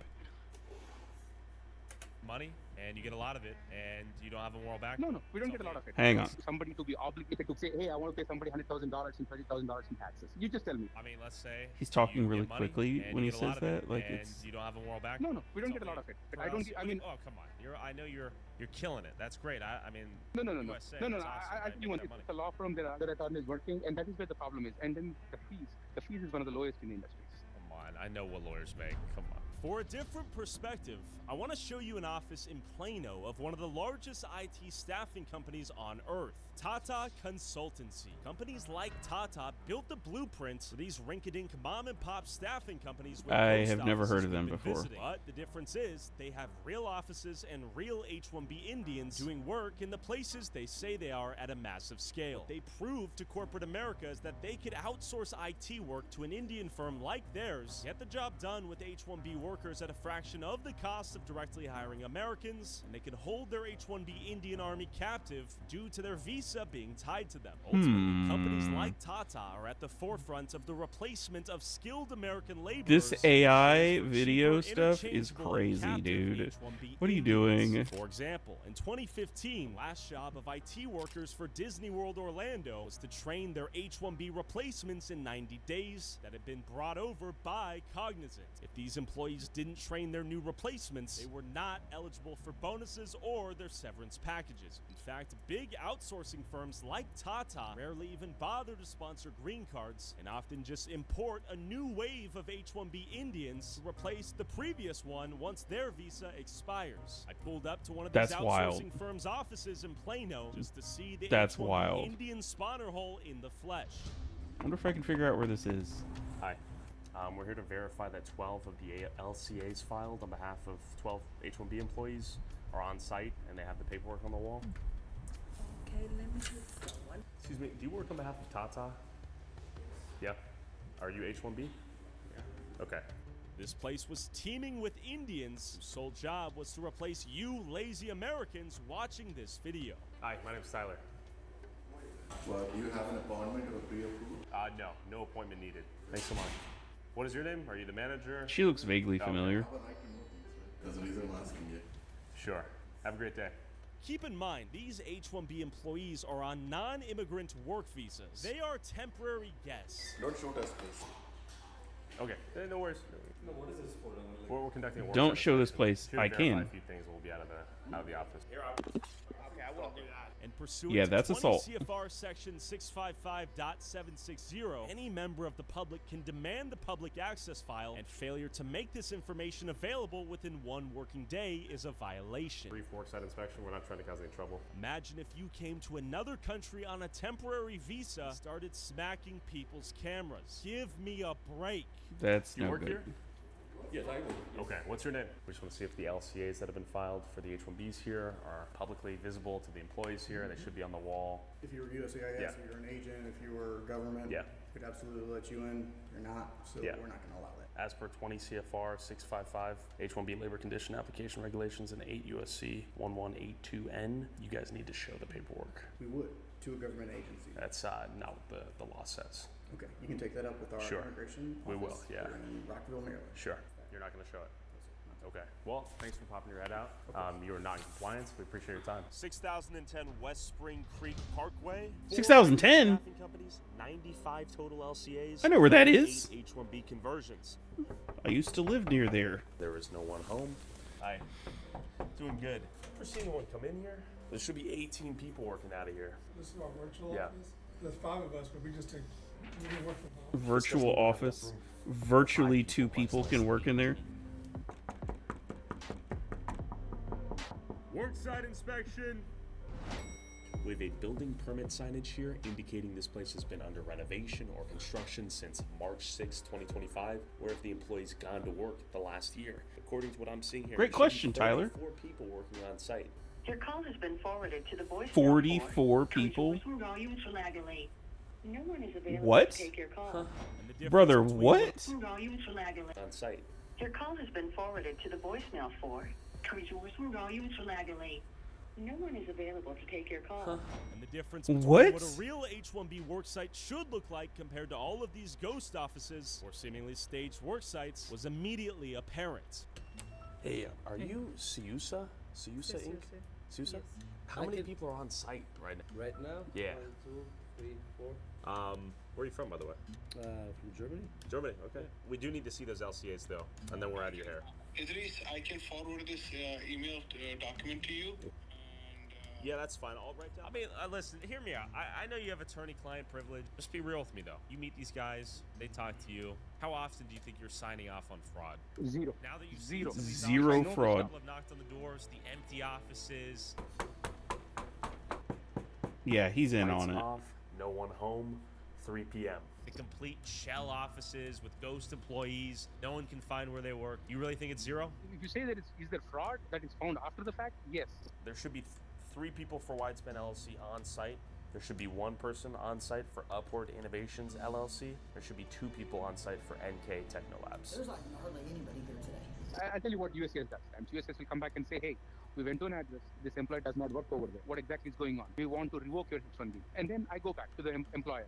Hey, this is what USCIS has found. Now there's a problem. Do you have, what exactly happened? Because you have to find out. Does it always mean there is fraud? No, because I'll tell you an example where it might not be fraud. A guy is working in Verizon, for example, in Dallas as a software developer, 6 months contract, and they reassign him to another project for, say, Dr. Pepper, again in Dallas. If somebody Dr. Pepper got you. Dr. Pepper isn't based out of Dallas. They're based out of Plano. getting paid the same salary, still in the same role, you can change the work site. That is not a I used to drive by there all the So time. when you get an RFP, you talk. That's the only reason why I know. Not it is not a material change, but if it is Dallas to Dallas, it is not a material change with just a different work site in the same city. UCSIS would need to verify the work site exists, the person exists, they're in the country, they're at the place they've stated they should be. How would that not be a problem? So USCIS have rules. If it is a different metropolitan statistical area, it is a material change. Instead of working in Dallas, somebody moved to Austin, that is a material change. UCSIS should be able to point at and say the guy works here, right? Oh yes, and sometimes the work site changes. This third party consulting, the work site could keep changing, because in this case, the same LCA. Yeah, and that is a problem, and that is what I'm saying. And this is what people. There's a problem, but it's not fraud. It's mind blowing, actually. What Chand revealed to me is that employers have zero legal obligation to amend the LCA if the H-1B employee is working within the same metropolitan statistical area. This Dallas-Fort Worth-Arlington metroplex that's encompasses us. 13 North Texas counties, That's us. 9,286 square miles, That's more us. than 200 incorporated cities and towns. So an IT staffing company like the ones we've seen can file an LCA listing at a ghost office in Frisco and then freely move that H-1B worker to a client site in downtown Dallas, Arlington, Fort Worth, Plano, Irving, McKinney, Denton, or any of the 200 plus cities and towns that's across us. 13 counties without ever filing a new LCA or amending the H-1B petition. So on a day-to-day basis, USCIS does not know where the employee works, the DOL doesn't know, the client is not required to report anything to anyone, and the system, by design, is blind as to where this H-1B employee actually works. Wow. Plenty of room for things like underpayments, misrepresented job duties. There couldn't proxy possibly work be from fraud. India going unnoticed. The contract is what shows there is availability of work. The problem with fraud, the contract is for 6 months. Everything goes good. Then what? Is somebody on the bench? That is fraud. Is the employer not paying the employee? That is fraud. That is where there is a big problem with H-1B. That is where all the fraud starts. And like you said, hey, this company doesn't exist now. When you call, there's no company. For example, on the day they filed, no, the company was there. Otherwise, because USCIS has their own big check, they will catch in 1 minute the company doesn't exist. So I don't Apparently, think they fraud don't is that monitor point. it. The fraud, maybe 6 months, 1 year when the project is over, the company is not paying this guy this salary, and this employee is not getting paid. The guy is getting benched. That is where all the fraud starts. And now, like you said, clearly, how do you detect that fraud? In my opinion, the government has access to the databases. Click up a button. While listening to Chand, it's clear the system, by design, demands little to no real transparency and heavily relies on the employer operating in good faith. Clearly, Correct. USCIS was not inspecting all of these work Correct. sites to verify their legitimacy. Yeah, I've been to that Question, place. Where are these Indians? I feel like I'm in a library right now. Icon IT. I know exactly where that is. We have 13 LCAs. Open up, goddammit. Okay, next. Beyond. Hello? Is this ESK? Okay, hi. My name's Tyler. Hey, man. Good to meet you. What do you guys do? It's a software development. Okay. Where do you guys put your LCAs, your H-1Bs? H-1Bs? Yes. Like H-1B guy? Yes. Are you from ICE? No. Are you from I was ICE? doing a little video. Oh, okay. Yes. H-1B guys, like these guys are... Exactly, yes. We keep showing up to like empty offices. You're the first office we've shown up to with human life. Yeah, you can pick out. We can check it out? Yeah. Okay, let's go. Hi. And this is my office. We don't have much H-1Bs. Yeah. I think only 3 H1. 3 H1. 3? You said you know how these guys operate like a minute No, ago. no, no. I mean, like, most of them, the offices are empty. That's So tell me about that. So I want to make sure we make the difference because we've knocked on a few empty offices that appear to be like You're shell very good, offices, Tyler. ghost offices. Oh, okay. Are you familiar with that term? I'm familiar with the sale companies, Okay. but not familiar with a lot of people here because I don't talk with a lot of neighbors. Okay, so why do some people rent out the offices but they never actually show up, never do any work? Great question, Maybe Tyler. Most of them work remotely because most of the IT works are remote. Okay. But I don't allow actually to do the remote work. Most I prefer my guys of the to be here. ITs are Hey, enjoy the remote. game. See you guys. This guy brought up a good point. Yeah, y'all are doing a whole lot of work watching the game in the Prodigies middle of are the day. working remotely from home. I pulled up to Houston and met up with Nick Plum, a former Amazon L7 engineer laid off by Amazon, who has been speaking out against the Indianification of America. And we began our inspection of an apartment complex with several H-1B work sites listed as the apartments these Indians lived in. They're required to have a public access file available the moment an LCA is filed, and it must be accessible at the employer's work site within 1 day of filing. Let's see who has their paperwork in order. Hello. How are you? I'm an office client. Tyler. How are you? Do you want to show That's me? not an office. I'm an office client.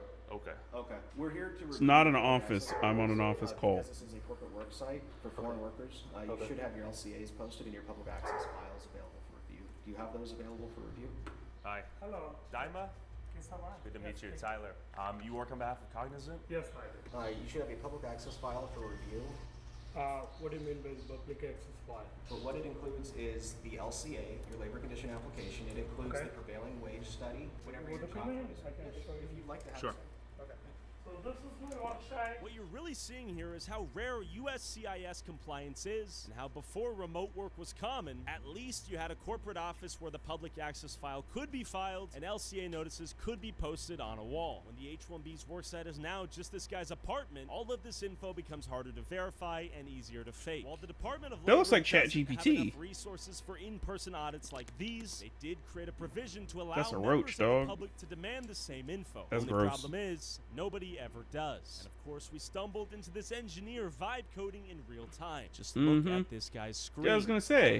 You should have it here physically ready for so me to most of the review. PWD petitions I have, right? Okay. And whatever benefits like medical, vision, and then dental, all those medicals, whatever has been provided as part of my LCR petitions. So I do have it. We will be reporting that we were unable to review the public access file locally. Yeah. So what's your job title? It's My Cognizant does job many title titles. is senior manager. I work for a client called Marriott Hotels. So you may Marriott, okay, yeah, yeah. Marriott Hotels and Systems. Interesting. Secured before your arrival into the United States? Yes. Okay. This is my second. I time. think Okay. in a lot of cases, and this is me, I'm guessing, I think for a lot of folks, what they'll do is they leave all of that stuff on there, like the plastic or whatever, so that if they so desire, they can try and return the, product, whatever it may be, to wherever they bought it from. The company, Cognizant, is my employer. Sure. They have That's the right to hire my everything takeaway from here. I'm reporting to my supervisor, Cognizant. I'm enjoying my medical benefits, 401k. Cognizant is giving me the stocks at the discount. I could be wrong. Yes, maybe. Yes. Such things have happened. Enrolling it. Yes, I have a family. I'm using medical. Cool. The computer that he was I'm working using on, medical. It was like a $299 HP computer. We come in, we see ChatGPT up on the screen. Mhm. He's not doing anything. I think the biggest myth that we have is this high-skilled immigration thing. Sure. I think it's a lie. I think most of the immigration that we're getting is not highly skilled. I'll try to I would quantify. agree I'd based say on what I've seen. 70% of the folks that I actually saw hired and worked around couldn't do the job. When we needed the top tier engineer, they worked in Ireland. It's like it's just easier to hire. You've got a network of people that are willing to relocate. If I'm sitting here in Texas, not paying taxes, I may not want to relocate to California. Sure. But if I'm sitting in India and I want to do anything I can in my power to get out of India, I'm willing to relocate to California, pay those taxes and the high utility bills, etc. Not Texas is based- classically trained in computers. I self-taught effectively, What does and this I shirt say? did that through on-the-job training. If Have you're it- a pretty smart person, which a lot of Americans are, we're not doing things that are super complex, right? Sure. Business analytics you can learn, and especially with AI now, you don't have to have years of training learning how to write SQL. You know, you can. Hey, Abbott Rob, was help me a understand something. how to join these tables or write a query to do this. What we're not seeing is that shift away from a foreign reliance on labor into like adapting our new technology and understanding that these aren't critical skills anymore. They're not unique skills. Like we're not getting super geniuses. Do you think the companies need to hire U.S. citizens or U.S. workers before they go about and hire somebody in H-1B? Yes. The current rules. Unfortunately, no. The answer is no, which is where the biggest problem is. I see. And that is what. And yet they Yeah, should. and that is what I want to hope highlight. for every American, right? You would hope they would assess the American workforce before we start scouring overseas, right? We're seeing graduates come out of a 4-year college degree and are unable to find a job like what this guy was working. Is this guy vastly more talented than the graduate that's coming out Wow, of that's like that college? shit Is that it I just because said he already has 10 however years long of ago it was experience? that I Is he said it going on to stream hire? today. I mean, our college graduates are competing with a system that is built to disadvantage them, to be In what honest. And here's the ways, right? Like I can write a job posting and I can require 10 different tech skills. One of them may be 8 years old. It's antiquated. Sure. But by adding this antiquated requirement onto a job posting, any recent grad is not going to have that. Now I can filter them out as a technical recruiter. Sure. And if you're not getting algorithmically filtered out of job postings on LinkedIn, you can find job postings online hiring H-1Bs only. What a Ooh, I racket. don't like that. Hi there. How are you? You know where Suite 678 You might can't be? We do might even that. It might not even be in here. That's actually illegal, isn't it? Because you cannot, according to the, I think it's part of the Civil Rights Act or whatever, but it's the discrimination in employment. You can't hire or, as the case may be, not hire someone based on their race, sex, religion, age, etc., etc. And one of those is country of origin or nationality. By saying that you'll only hire people that are H-1B, you're actively not hiring people who are American. That's illegal. It's a mailbox. Okay, so yeah, we're just I don't trying think to you can confirm do that. See if they're actual suites. Yes. Yeah. 678 is the first one. Anything that's over a 200 is not going to be here. Okay, so 534. No. Because they're reporting there's people working at that mailbox. Like they work inside that mailbox then. 1167. No, these are all like literal mailboxes that I put pieces Okay. of mail in and I take packages. 324. Anything over 200 is not going to be here. Okay. Yeah, and just so you're aware, they're reporting to the USCIS that there are humans working inside these mailboxes. Well, if they can fit in a mailbox this size, Yeah. then sure. Yeah. Awesome. Okay, we have our answers. There was Wow. zero scrutiny There's applied. no What fraud, is our though. economy? According to the What lawyer, happens when there's an no Indian fraud. comes here on an F1 visa to study with the hopes of getting an H-1B visa and eventually a green card, and things don't go according to plan? Raj, why are you here in Texas? What's going on? I just came for my my further studies, like masters. I'm from India. I'm coming from Mumbai. Mumbai is my home country. That's why I like this country. Do you like USA? Also, side or note, India more? India more, but the only for my time further that like studies, for my, raids and things like that happen for is my when further I've studies, walked I have away to for come something. And how difficult was Like, it for you to oh, I'm gonna go move get a your whole drink. life to I'm the gonna go pee USA real and quick. study here? It's really challenging when That's when funny. I'm coming to here. That's it's funny to gonna me. be a long story behind that. I have to do a lot of interviews, and it's gonna be depend on them if they want to give them a visa or not. It's a really big story. We have to do a lot of hard work on that. Even when we came here, we don't know where we have to live, what is going to be happening here, nothing. We don't know. And how old are you? I'm just like 23. This is a country 23? that we can God just make our damn, future, dude. Just we can study. You have a and do hard master's work. degree? If we work here, we can get a good jobs and everything. But from our heart, we are connected to our country. And there are lots of Indians. They are doing a lot of things to do to stay here legally. Where do you live? Do you live with like roommates? Yeah, I live with my roommates. Before we are going to live, when I came here, it was like a really tough thing. Yeah. That's why in a 2-bedroom hall, we are living like 10 members. 10 people? Yeah, to save our money. Jeez. Sure. Yeah, it's really hard working at that time. So how did these folks get brought here? Well, then that's where I started to tie it together to what I was seeing. You know that ain't getting We're in a cleaned. major hub in Dallas. I had 2 people on my team that were hired in on H-1Bs to work in Dallas. Well, they have children, and those children get a visa called the H-4 visa. Their spouses get the H-4 H4? visa. I don't know, maybe the missing point for a lot of people here is when you're on an H-4 visa and you go to high school in Texas and you graduate from high school in Texas, you were not an international student. So there's guardrails in place at places like UT to ensure that you don't have these massive demographic changes.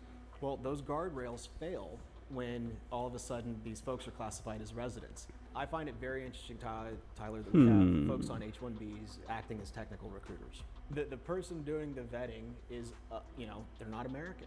They don't have that, underlying, for the home team skin in the game. Most people that come No, they do have the home team skin of the game outlook.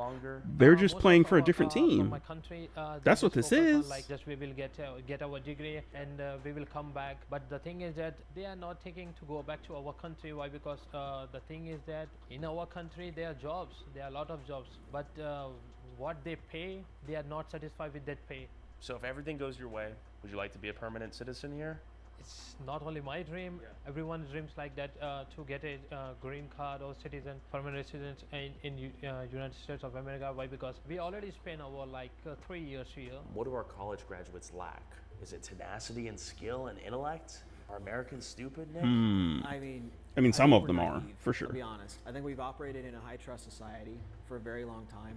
Well, medium As a trust. father of kids, I raised them to do the right thing, to work hard, to go to school, to get the good grades.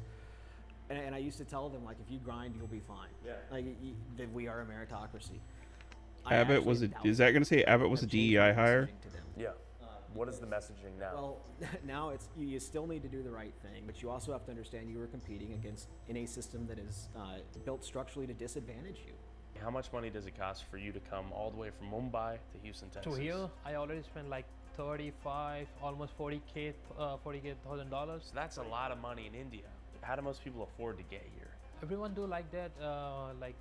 They have some savings in our country. Some savings out their fathers or something. They have some goal or something. They are struggling hard to get a degree and a job here. They are selling their homes in our country to just to visit the United States of America. They are selling homes. They are selling their savings and everything, the gold and everything. And when they are coming here, they are not satisfied. Yeah, but it says Why? rich Because after Indians. all these things, the IT job market is no more. No, we are not getting good jobs and nothing like that. You're not getting good jobs. Well, what jobs are you getting? From all over the planet. I mean, I think there's a bunch of That's an easy answer. Who benefits from that? Major corporations. beneficiaries Easy. to this. Who's winning right now? Yeah, well, it's not the youth. Sure. It's not the American worker. It is big capital. These folks don't have freedom of movement. If they're let go, they have 60 days to find a new job, or they have to leave the country, or really what ends up happening is they just change status to a new visa. Sure. But they should leave the country. If you can't get a job in IT, Big what's agree. your plan?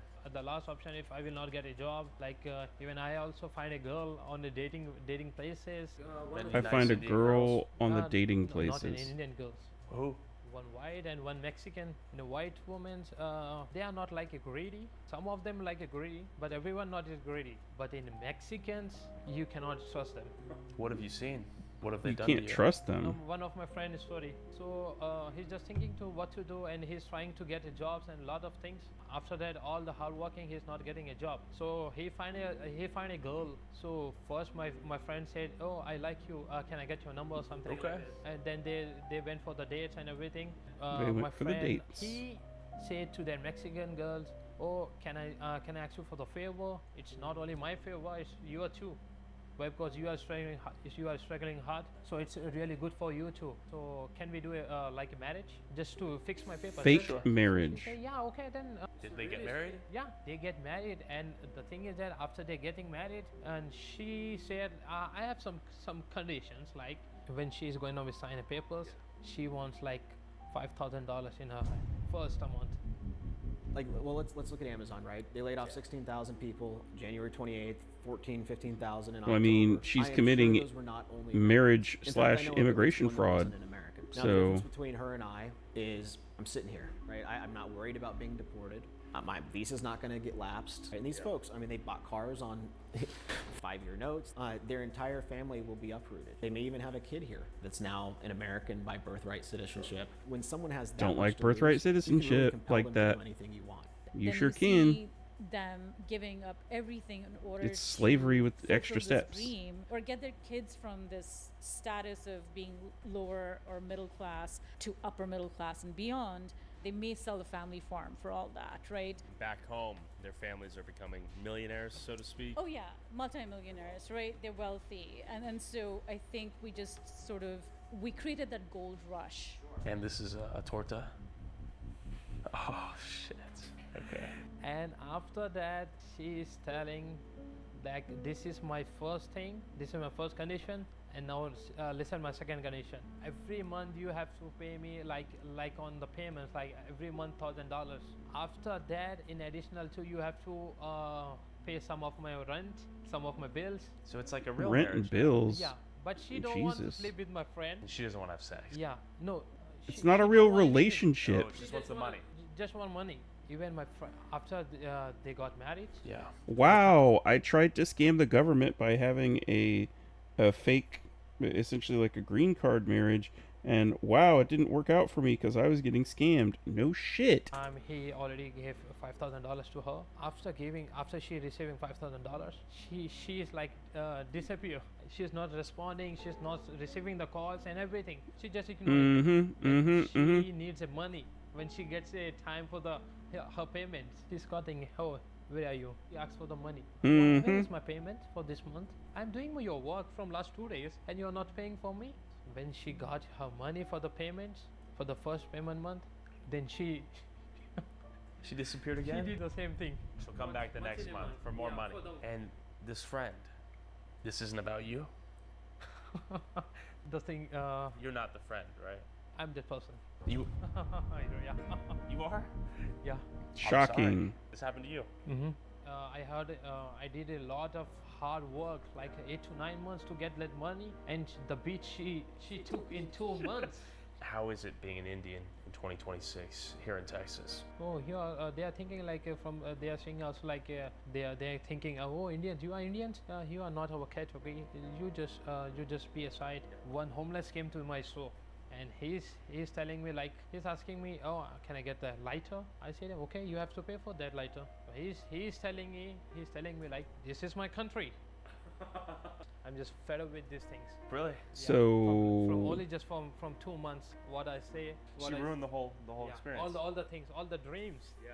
I once talked to a guy, 27 years in the United States, not a citizen. And I'm not saying they should be citizens. I'll be real clear. I think they should have departed after 3 years, period. But they've been here, bound to their employer. That's a shit I don't like system. that. It doesn't benefit anybody. And then we Correct. have to think about Well, it problems benefits that the gives to their corporation, kids. You know, but they come over here with their kid. Their kid can stay on the H4 until they're 21. They age out of the system. Now maybe they have to move back to India where they don't have any family. There's no angle that you can take that says this H-1B is good unless you are big capital.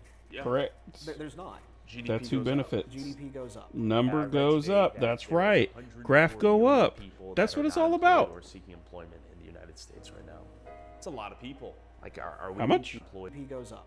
And I read today that there is 104 million people that are not employed or seeking employment. In the United Jesus. States right now. That's like It's a lot of people. over a Like, third of the are we in too population. deep? We probably are. Yeah. I mean, that's the depressing thing. I think we need to pause all H-1Bs. Correct. Moratorium. We need you to have to have look a at- blanket moratorium on not just H-1Bs, but immigration in general for a few years until we get this shit fixed and sorted out.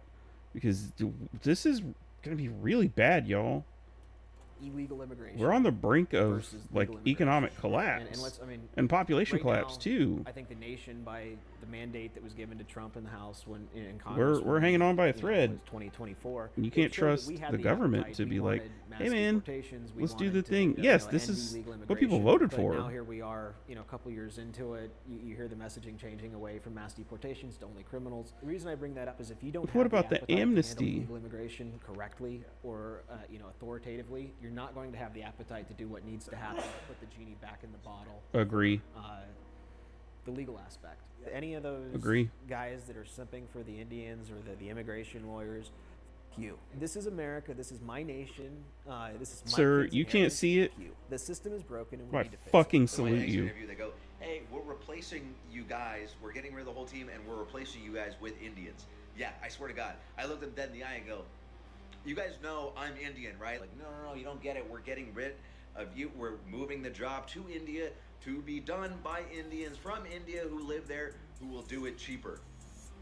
And in that moment, I turned This into guy every is one of your fathers. Vivek Ramaswamy These goddamn Jr. Indians are taking our jobs. You can't flood the country with tens of thousands or hundreds of thousands of foreign workers. You also do have to bring in talent. When Well, we a have country- No, we have the talent. Yes, we do. He's wrong about You this. don't have- 100%. You don't have certain talents, and people have to learn. Yes, people need to learn. Why are they gonna learn if there's no fucking payoff? Where's the money, dude? Come on, buddy.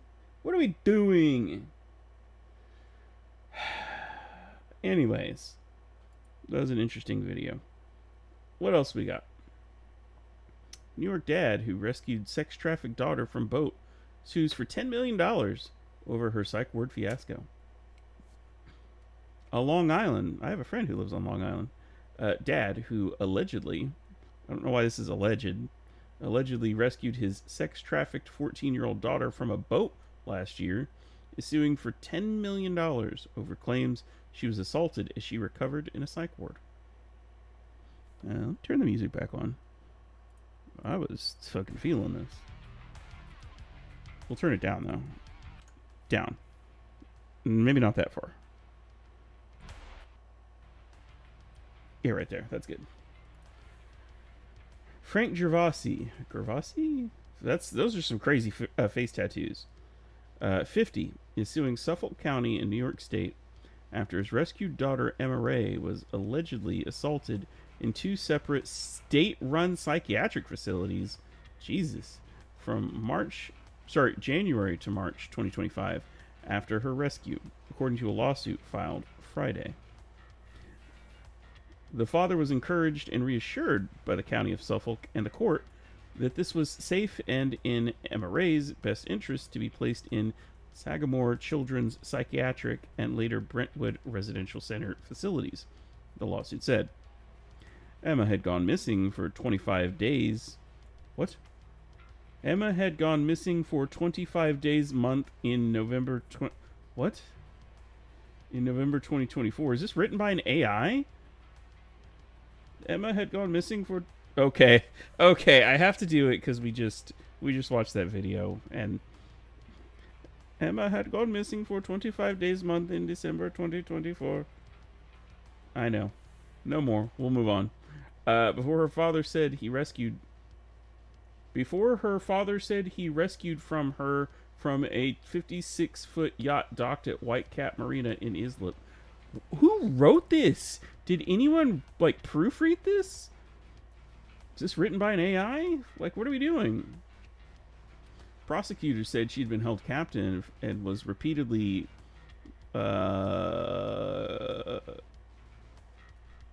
raped. I don't like that either. Assaulted, we'll say, by adult men during the time in between. She was then sent to Sagamore by a Suffolk County court judge, where she would spend nearly a month before being transferred to Brentwood House in early February. During her stay, staff at Sagamore had already warned supervisors that an employee, Deshaun McLean, was being, quote, a little too handsy with the minor, the suit alleges. Gervasi claims he was assured by officials that the worker posed no threat to his daughter, but less than a week later, McLean sexually assaulted Emma Ray anyway, the suit alleges.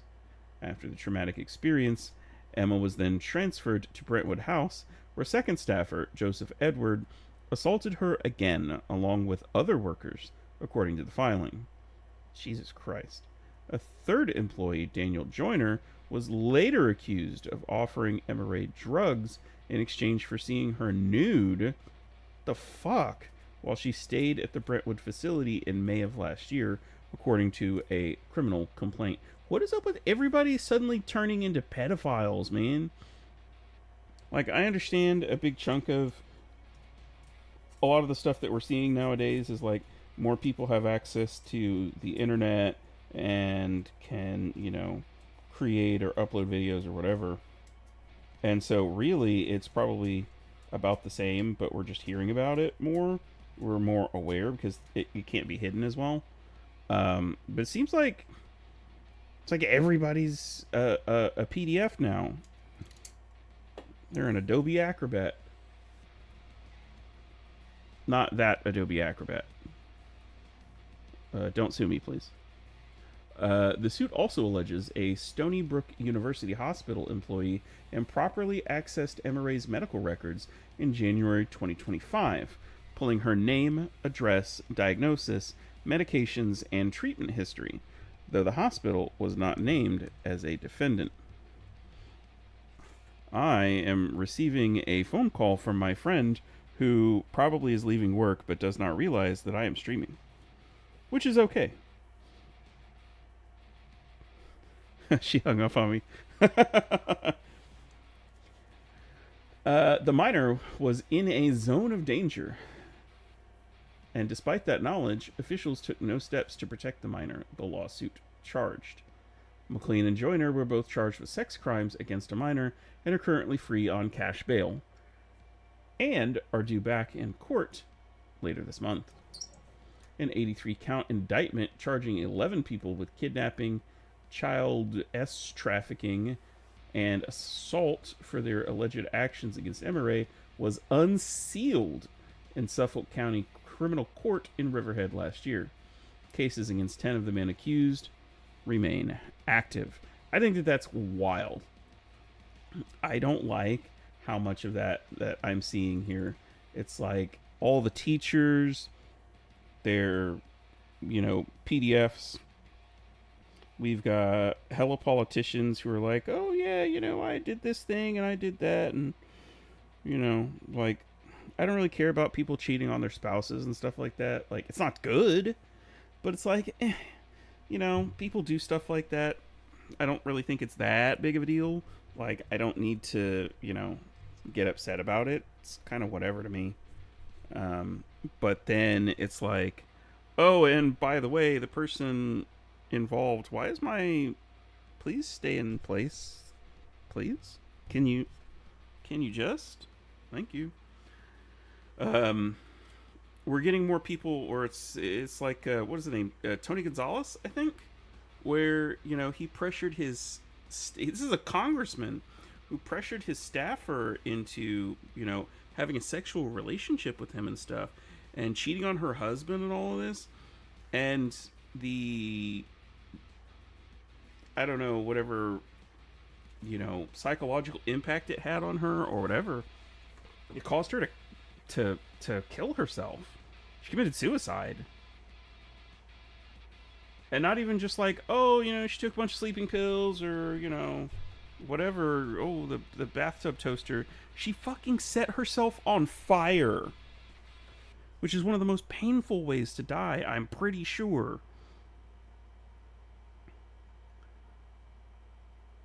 And it's like, jeez. Then we got this stuff with Eric Swalwell where, maybe he assaulted whoever that lady is. Maybe he didn't. We don't really know. But also his ex was like a known Chinese spy, which, like, why is he in office with that? Like, I don't know, man. We got too much going on here. Let's move on to something positive. Let's get some body cam footage. This employee at a local sandwich shop has just made a Jersey Mike's discovery inside the store's restroom. But yeah, they just left that in our restroom like 20 minutes ago. What is this? Definitely gonna follow up on it. This looks real.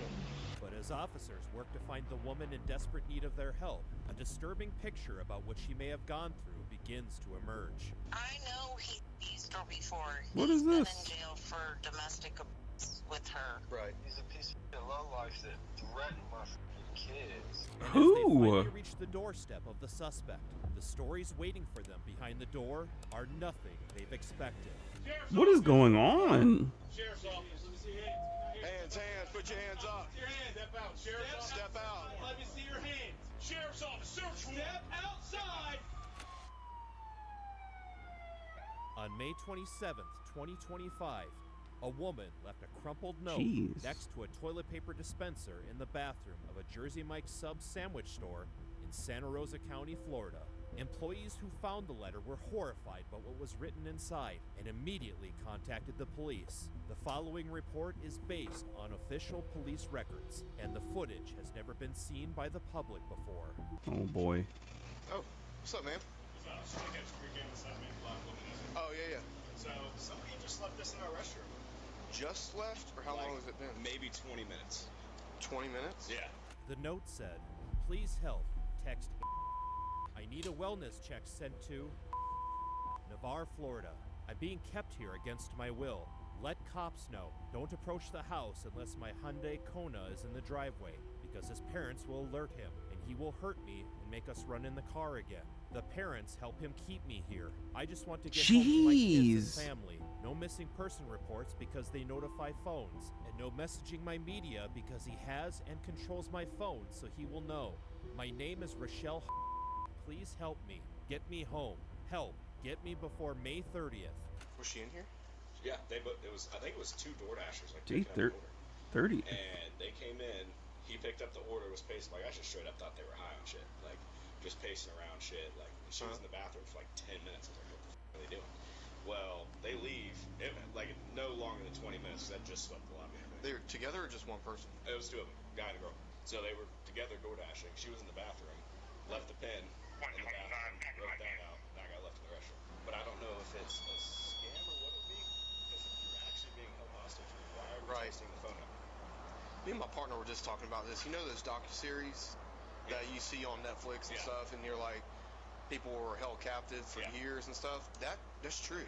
Oh, yeah. That happens. Yeah, that's what I was like, I'm And so we take this very, very seriously. We deal with insane people every day, all day. Oh, yeah. That's true. The way this, we definitely follow up with it. Like, if we find out this is fake and we investigate it hard, we will put them in jail. Yeah, 100%. To make an Like, example. But if it is, why would you put your phone number on it? You know what I mean? Yeah, this is pretty, do you have cameras that would have caught what she looks like when she came in? I can find out. Yeah, could you, screenshot it? I don't have them, but I can get them. Yeah, if I could see exactly what they look like. Do you have cameras on the outside or not? But they were both inside. I want to see what kind of car she was driving. Let me read this real quick. Yeah, you're good. I mean, here's my will. This is wild, dude. That's why I was like, I don't think they're. No, you're pretty. You know, we go with our gut in this job. Yeah, I was like, I don't think. I thought she was high. Like she was not acting normal. Like I thought they were tweaking.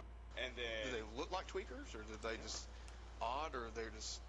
Like he was just pacing back and forth right here while she was in the bathroom. She was in the bathroom for like 20 minutes. She just looked nervous, shaking, like the whole thing.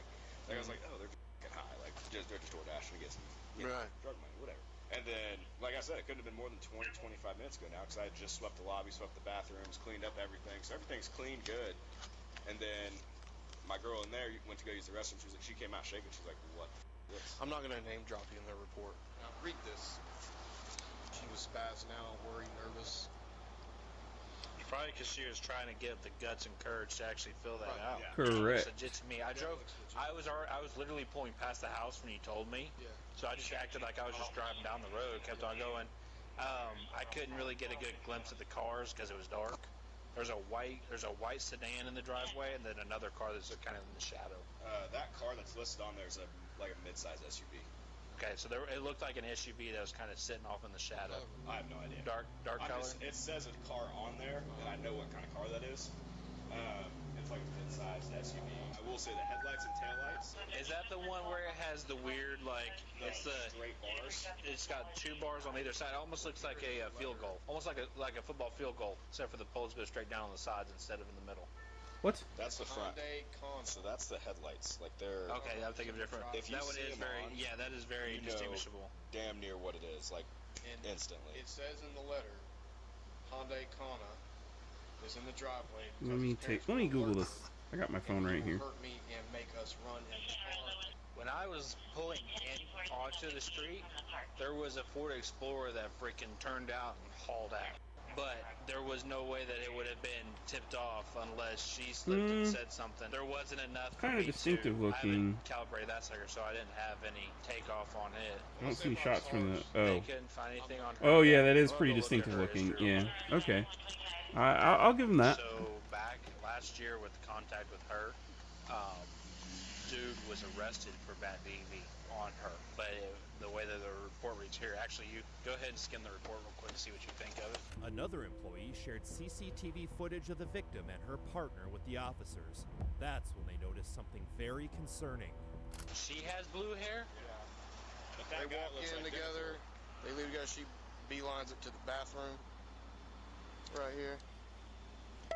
She has blue hair. She's small framed. Then he stays there. She goes back there. Then they walk out together. See? Imagine. Just a pickup order? So she ran straight to that bathroom. Imagine like being this guy, like someone who works there, and this is something that happens to you. Like, oh, you know, I'm here, I'm at work, you know, whatever. And then towards the end of the day, like, oh my gosh, like, you know what I mean? Man, I don't know. That's really disturbing. I would be like super shaken by this.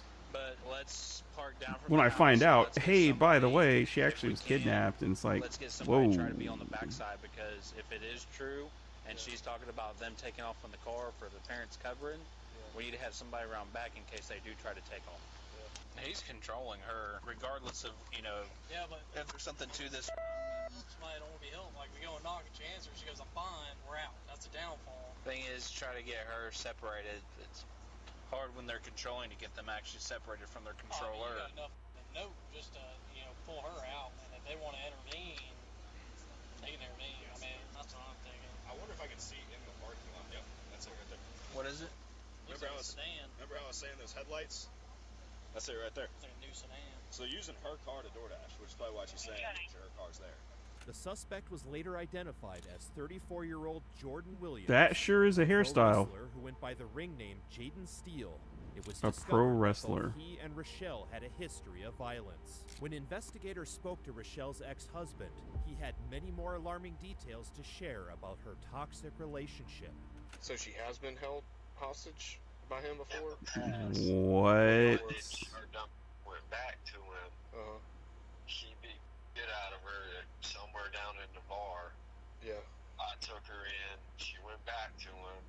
Then one day, back February of last year, February or March. What the fuck? She just up and left the state. I ain't heard from her since. And where do y'all live? I live in. Okay. Well, yeah, she's obviously back here in Navarre. She's not mentally stable. I'll tell you that.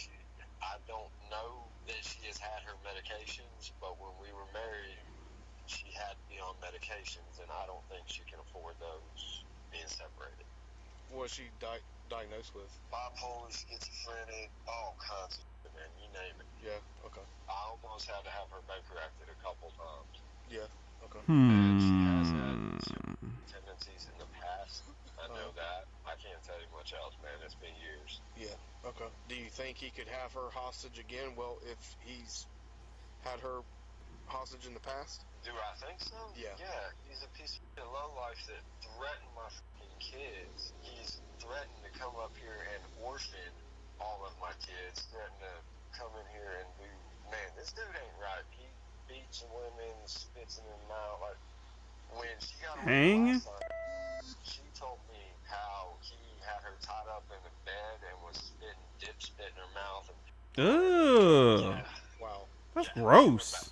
Bro, that's what I'm saying. She's not mentally there right now. What do you think would happen if we came up on her house or his house? He will fight back. He is violent. He has fought cops before. I know he has a cop friend down there, Smitty or something. Smitty? I don't know. It doesn't ring a bell. Okay. That's gross. All this was like 2 years ago when this was Sorry. happening, so I don't know much Ugh. since then. But I do know that he has attacked cops before, because he did it here in Crestview, out in Deerland. In a conversation with the officers, Rochelle's mother also alleged that Williams was I'm getting dangerous hungry. and abusive. You know what I mean? Before, he's been in jail for domestic abuse with her. Right. Believe he should have a record. He does. I mean, I know if she's left that, then it's He probably said that very matter-of-factly. He does. worse. Is this phone, why would she tell me to text your phone? Because I'm her mom. So she doesn't have a phone? She has has a phone, but he has control of her phone. Do you know? He has made her drop all kinds of contact with me. I can't reach her. Early next morning, after a search warrant finally came in, officers headed to the address stated in the note and made their presence known. Making 1025 now at the door. Sheriff's office, let me see your hands. Hands, put your hands up. Your hands. Step out. Sheriff's office. Step out. Let me see your hands. Sheriff's office, search warrant. Step outside. Let me see your hands. Come on out. Feed him to me. Come on out. Come on out. Right down the stairs. Feed him to me. And a search warrant. Come on. Search Step warrant. outside, ma'am. Yeah. Hey, ma'am, how you doing? Step outside. Put him in Sheriff's office, handcuffs. search warrant. Come on, step outside, please. My dad? Step out here, ma'am. It's okay. Step down here to these. Feed him back. Feed him back. I don't have any shoes. That way. It's okay. Stand right back here. Sheriff's office, We're just search going to go on warrant. the sidewalk, okay? Please come to the World front would door. we have a search warrant? For a person. It's what? For a person. Sheriff's looking- office, search warrant. Come out now. We'll tell you in a second. It's all legal. Just relax. You're good right there. Just relax. Rochelle, we're looking for Rach. Rochelle? Sheriff's office, search warrant. Let me see your hands. Who else Come to in the me. house? My husband. Come to me. My dad. Anyone else? Come to me. His girlfriend. Okay, that's now. Come on Hey, out. What's your name, man? Come on out, please, man. Come here, Rochelle. This is her. Who else have you got left in here? So right here. Take her What's your husband's name, ma'am? away from them. What's his name? What's your husband's name? Larry. All right, Larry. Tell you what we could probably do when they Larry! get everybody else accounted for. We It's can the just sheriff's office. Please come to the front door. This young man's got some paperwork for you, but it's this young lady right here. Okay, and she had indicated she was being held here against her will. Come to me. Come to me. Sheriff's office. Come to me. Information we got. Sheriff's office. Search warrant. Come to me. Sheriff's office. Search What's warrant. gonna Come to me. happen? Let me see your hands. She's over here going, that's not true. So either it is false or she's in on it. I got him. Larry, step on out, bud. Hey, Larry. How you doing, sir? Sheriff's office. Please step out. Is anybody else in the house? One more. My dad was Dad? asleep. Her He's dad? 81. We could get Larry to sit on the porch, Sarge. Yeah. Go ahead and sit down right there, big dog, on the porch for me. Where's your dad? Go and sit over there, big dog. I'm good here, Michael, if you want to go in.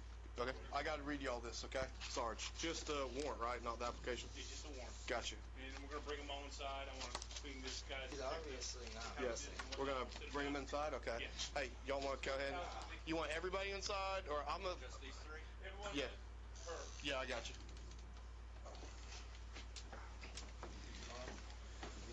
I'm sorry, guys. Good. I'm sorry, man. I really, really am. You just have a seat. Please keep your hands where you can see him. Just trust you. It's just one of Just these follow things. Sarge's lead on this. He has experience doing this. I'm going to go interview her, and then I'll interview him last. Okay? While investigators already know what Williams is Ooh, he's got that 1,000-yard stare going. share with them is even more haunting. Hey, Rochelle. Is that how you say your name? I got your letter. What's going on? Now, honesty goes a long way with me, okay? I know. So, I got a call to Jersey Mike's Yes. about your letter. I have your letter in here, okay? The search warrant's for your safety. Yes, sir. Okay? I am concerned, and we are all concerned, and I had a judge look it over and sign a search warrant to get you here out of harm's way. I need you to be honest with me, okay? Rear perimeter is secured. Are we clear to come up front? What is going on? So me and Jordan, we've been together for about 2 years. Mhm.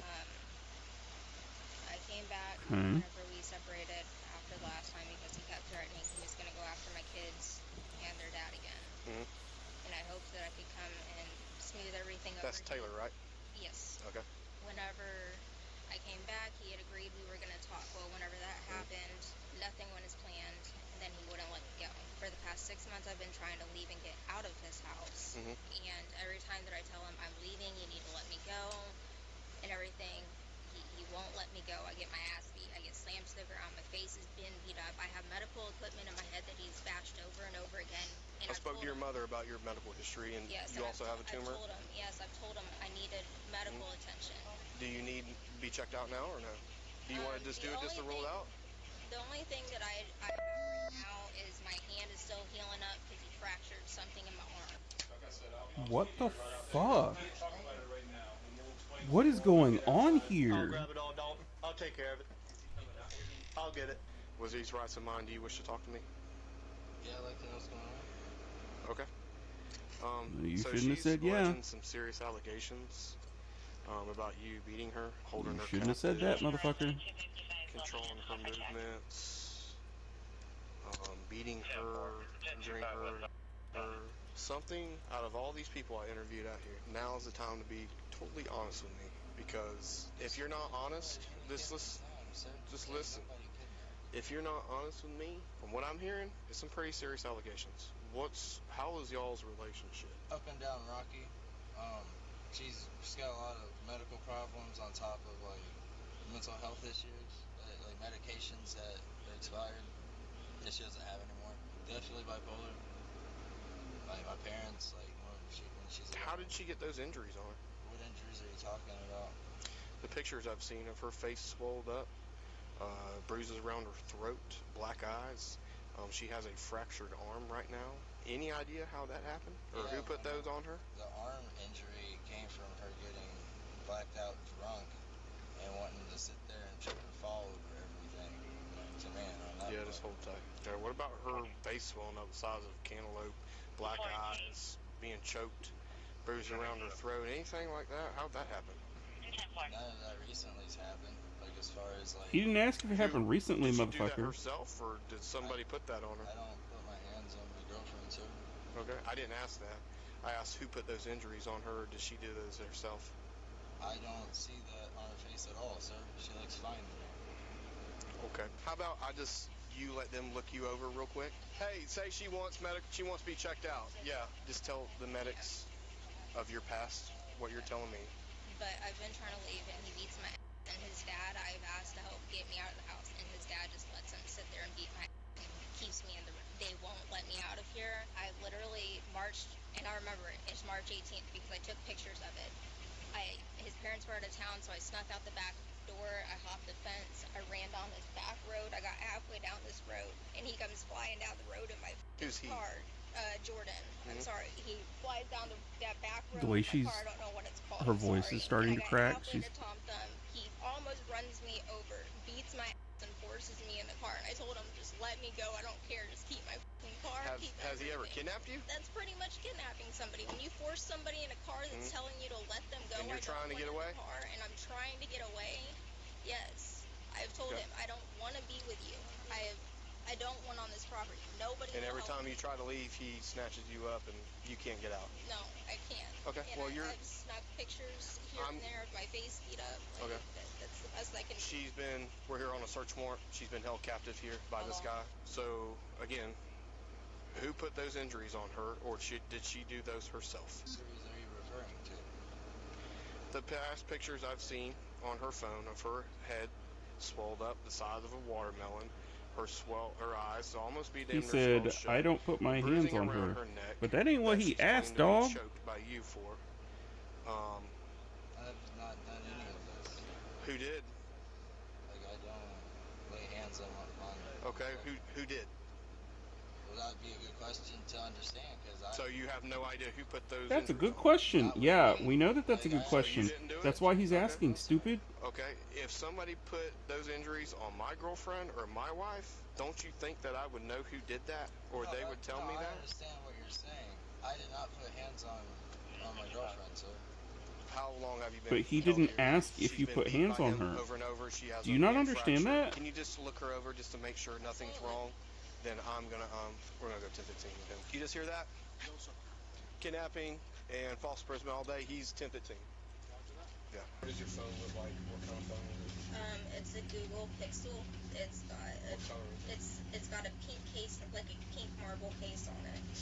Marble case? Yes, sir. Where would it be if you hid it in there? He usually keeps it inside the TV stand. I don't know Is it if gonna he stick out now with the pink case? Yes, sir. Okay. Is there a person there?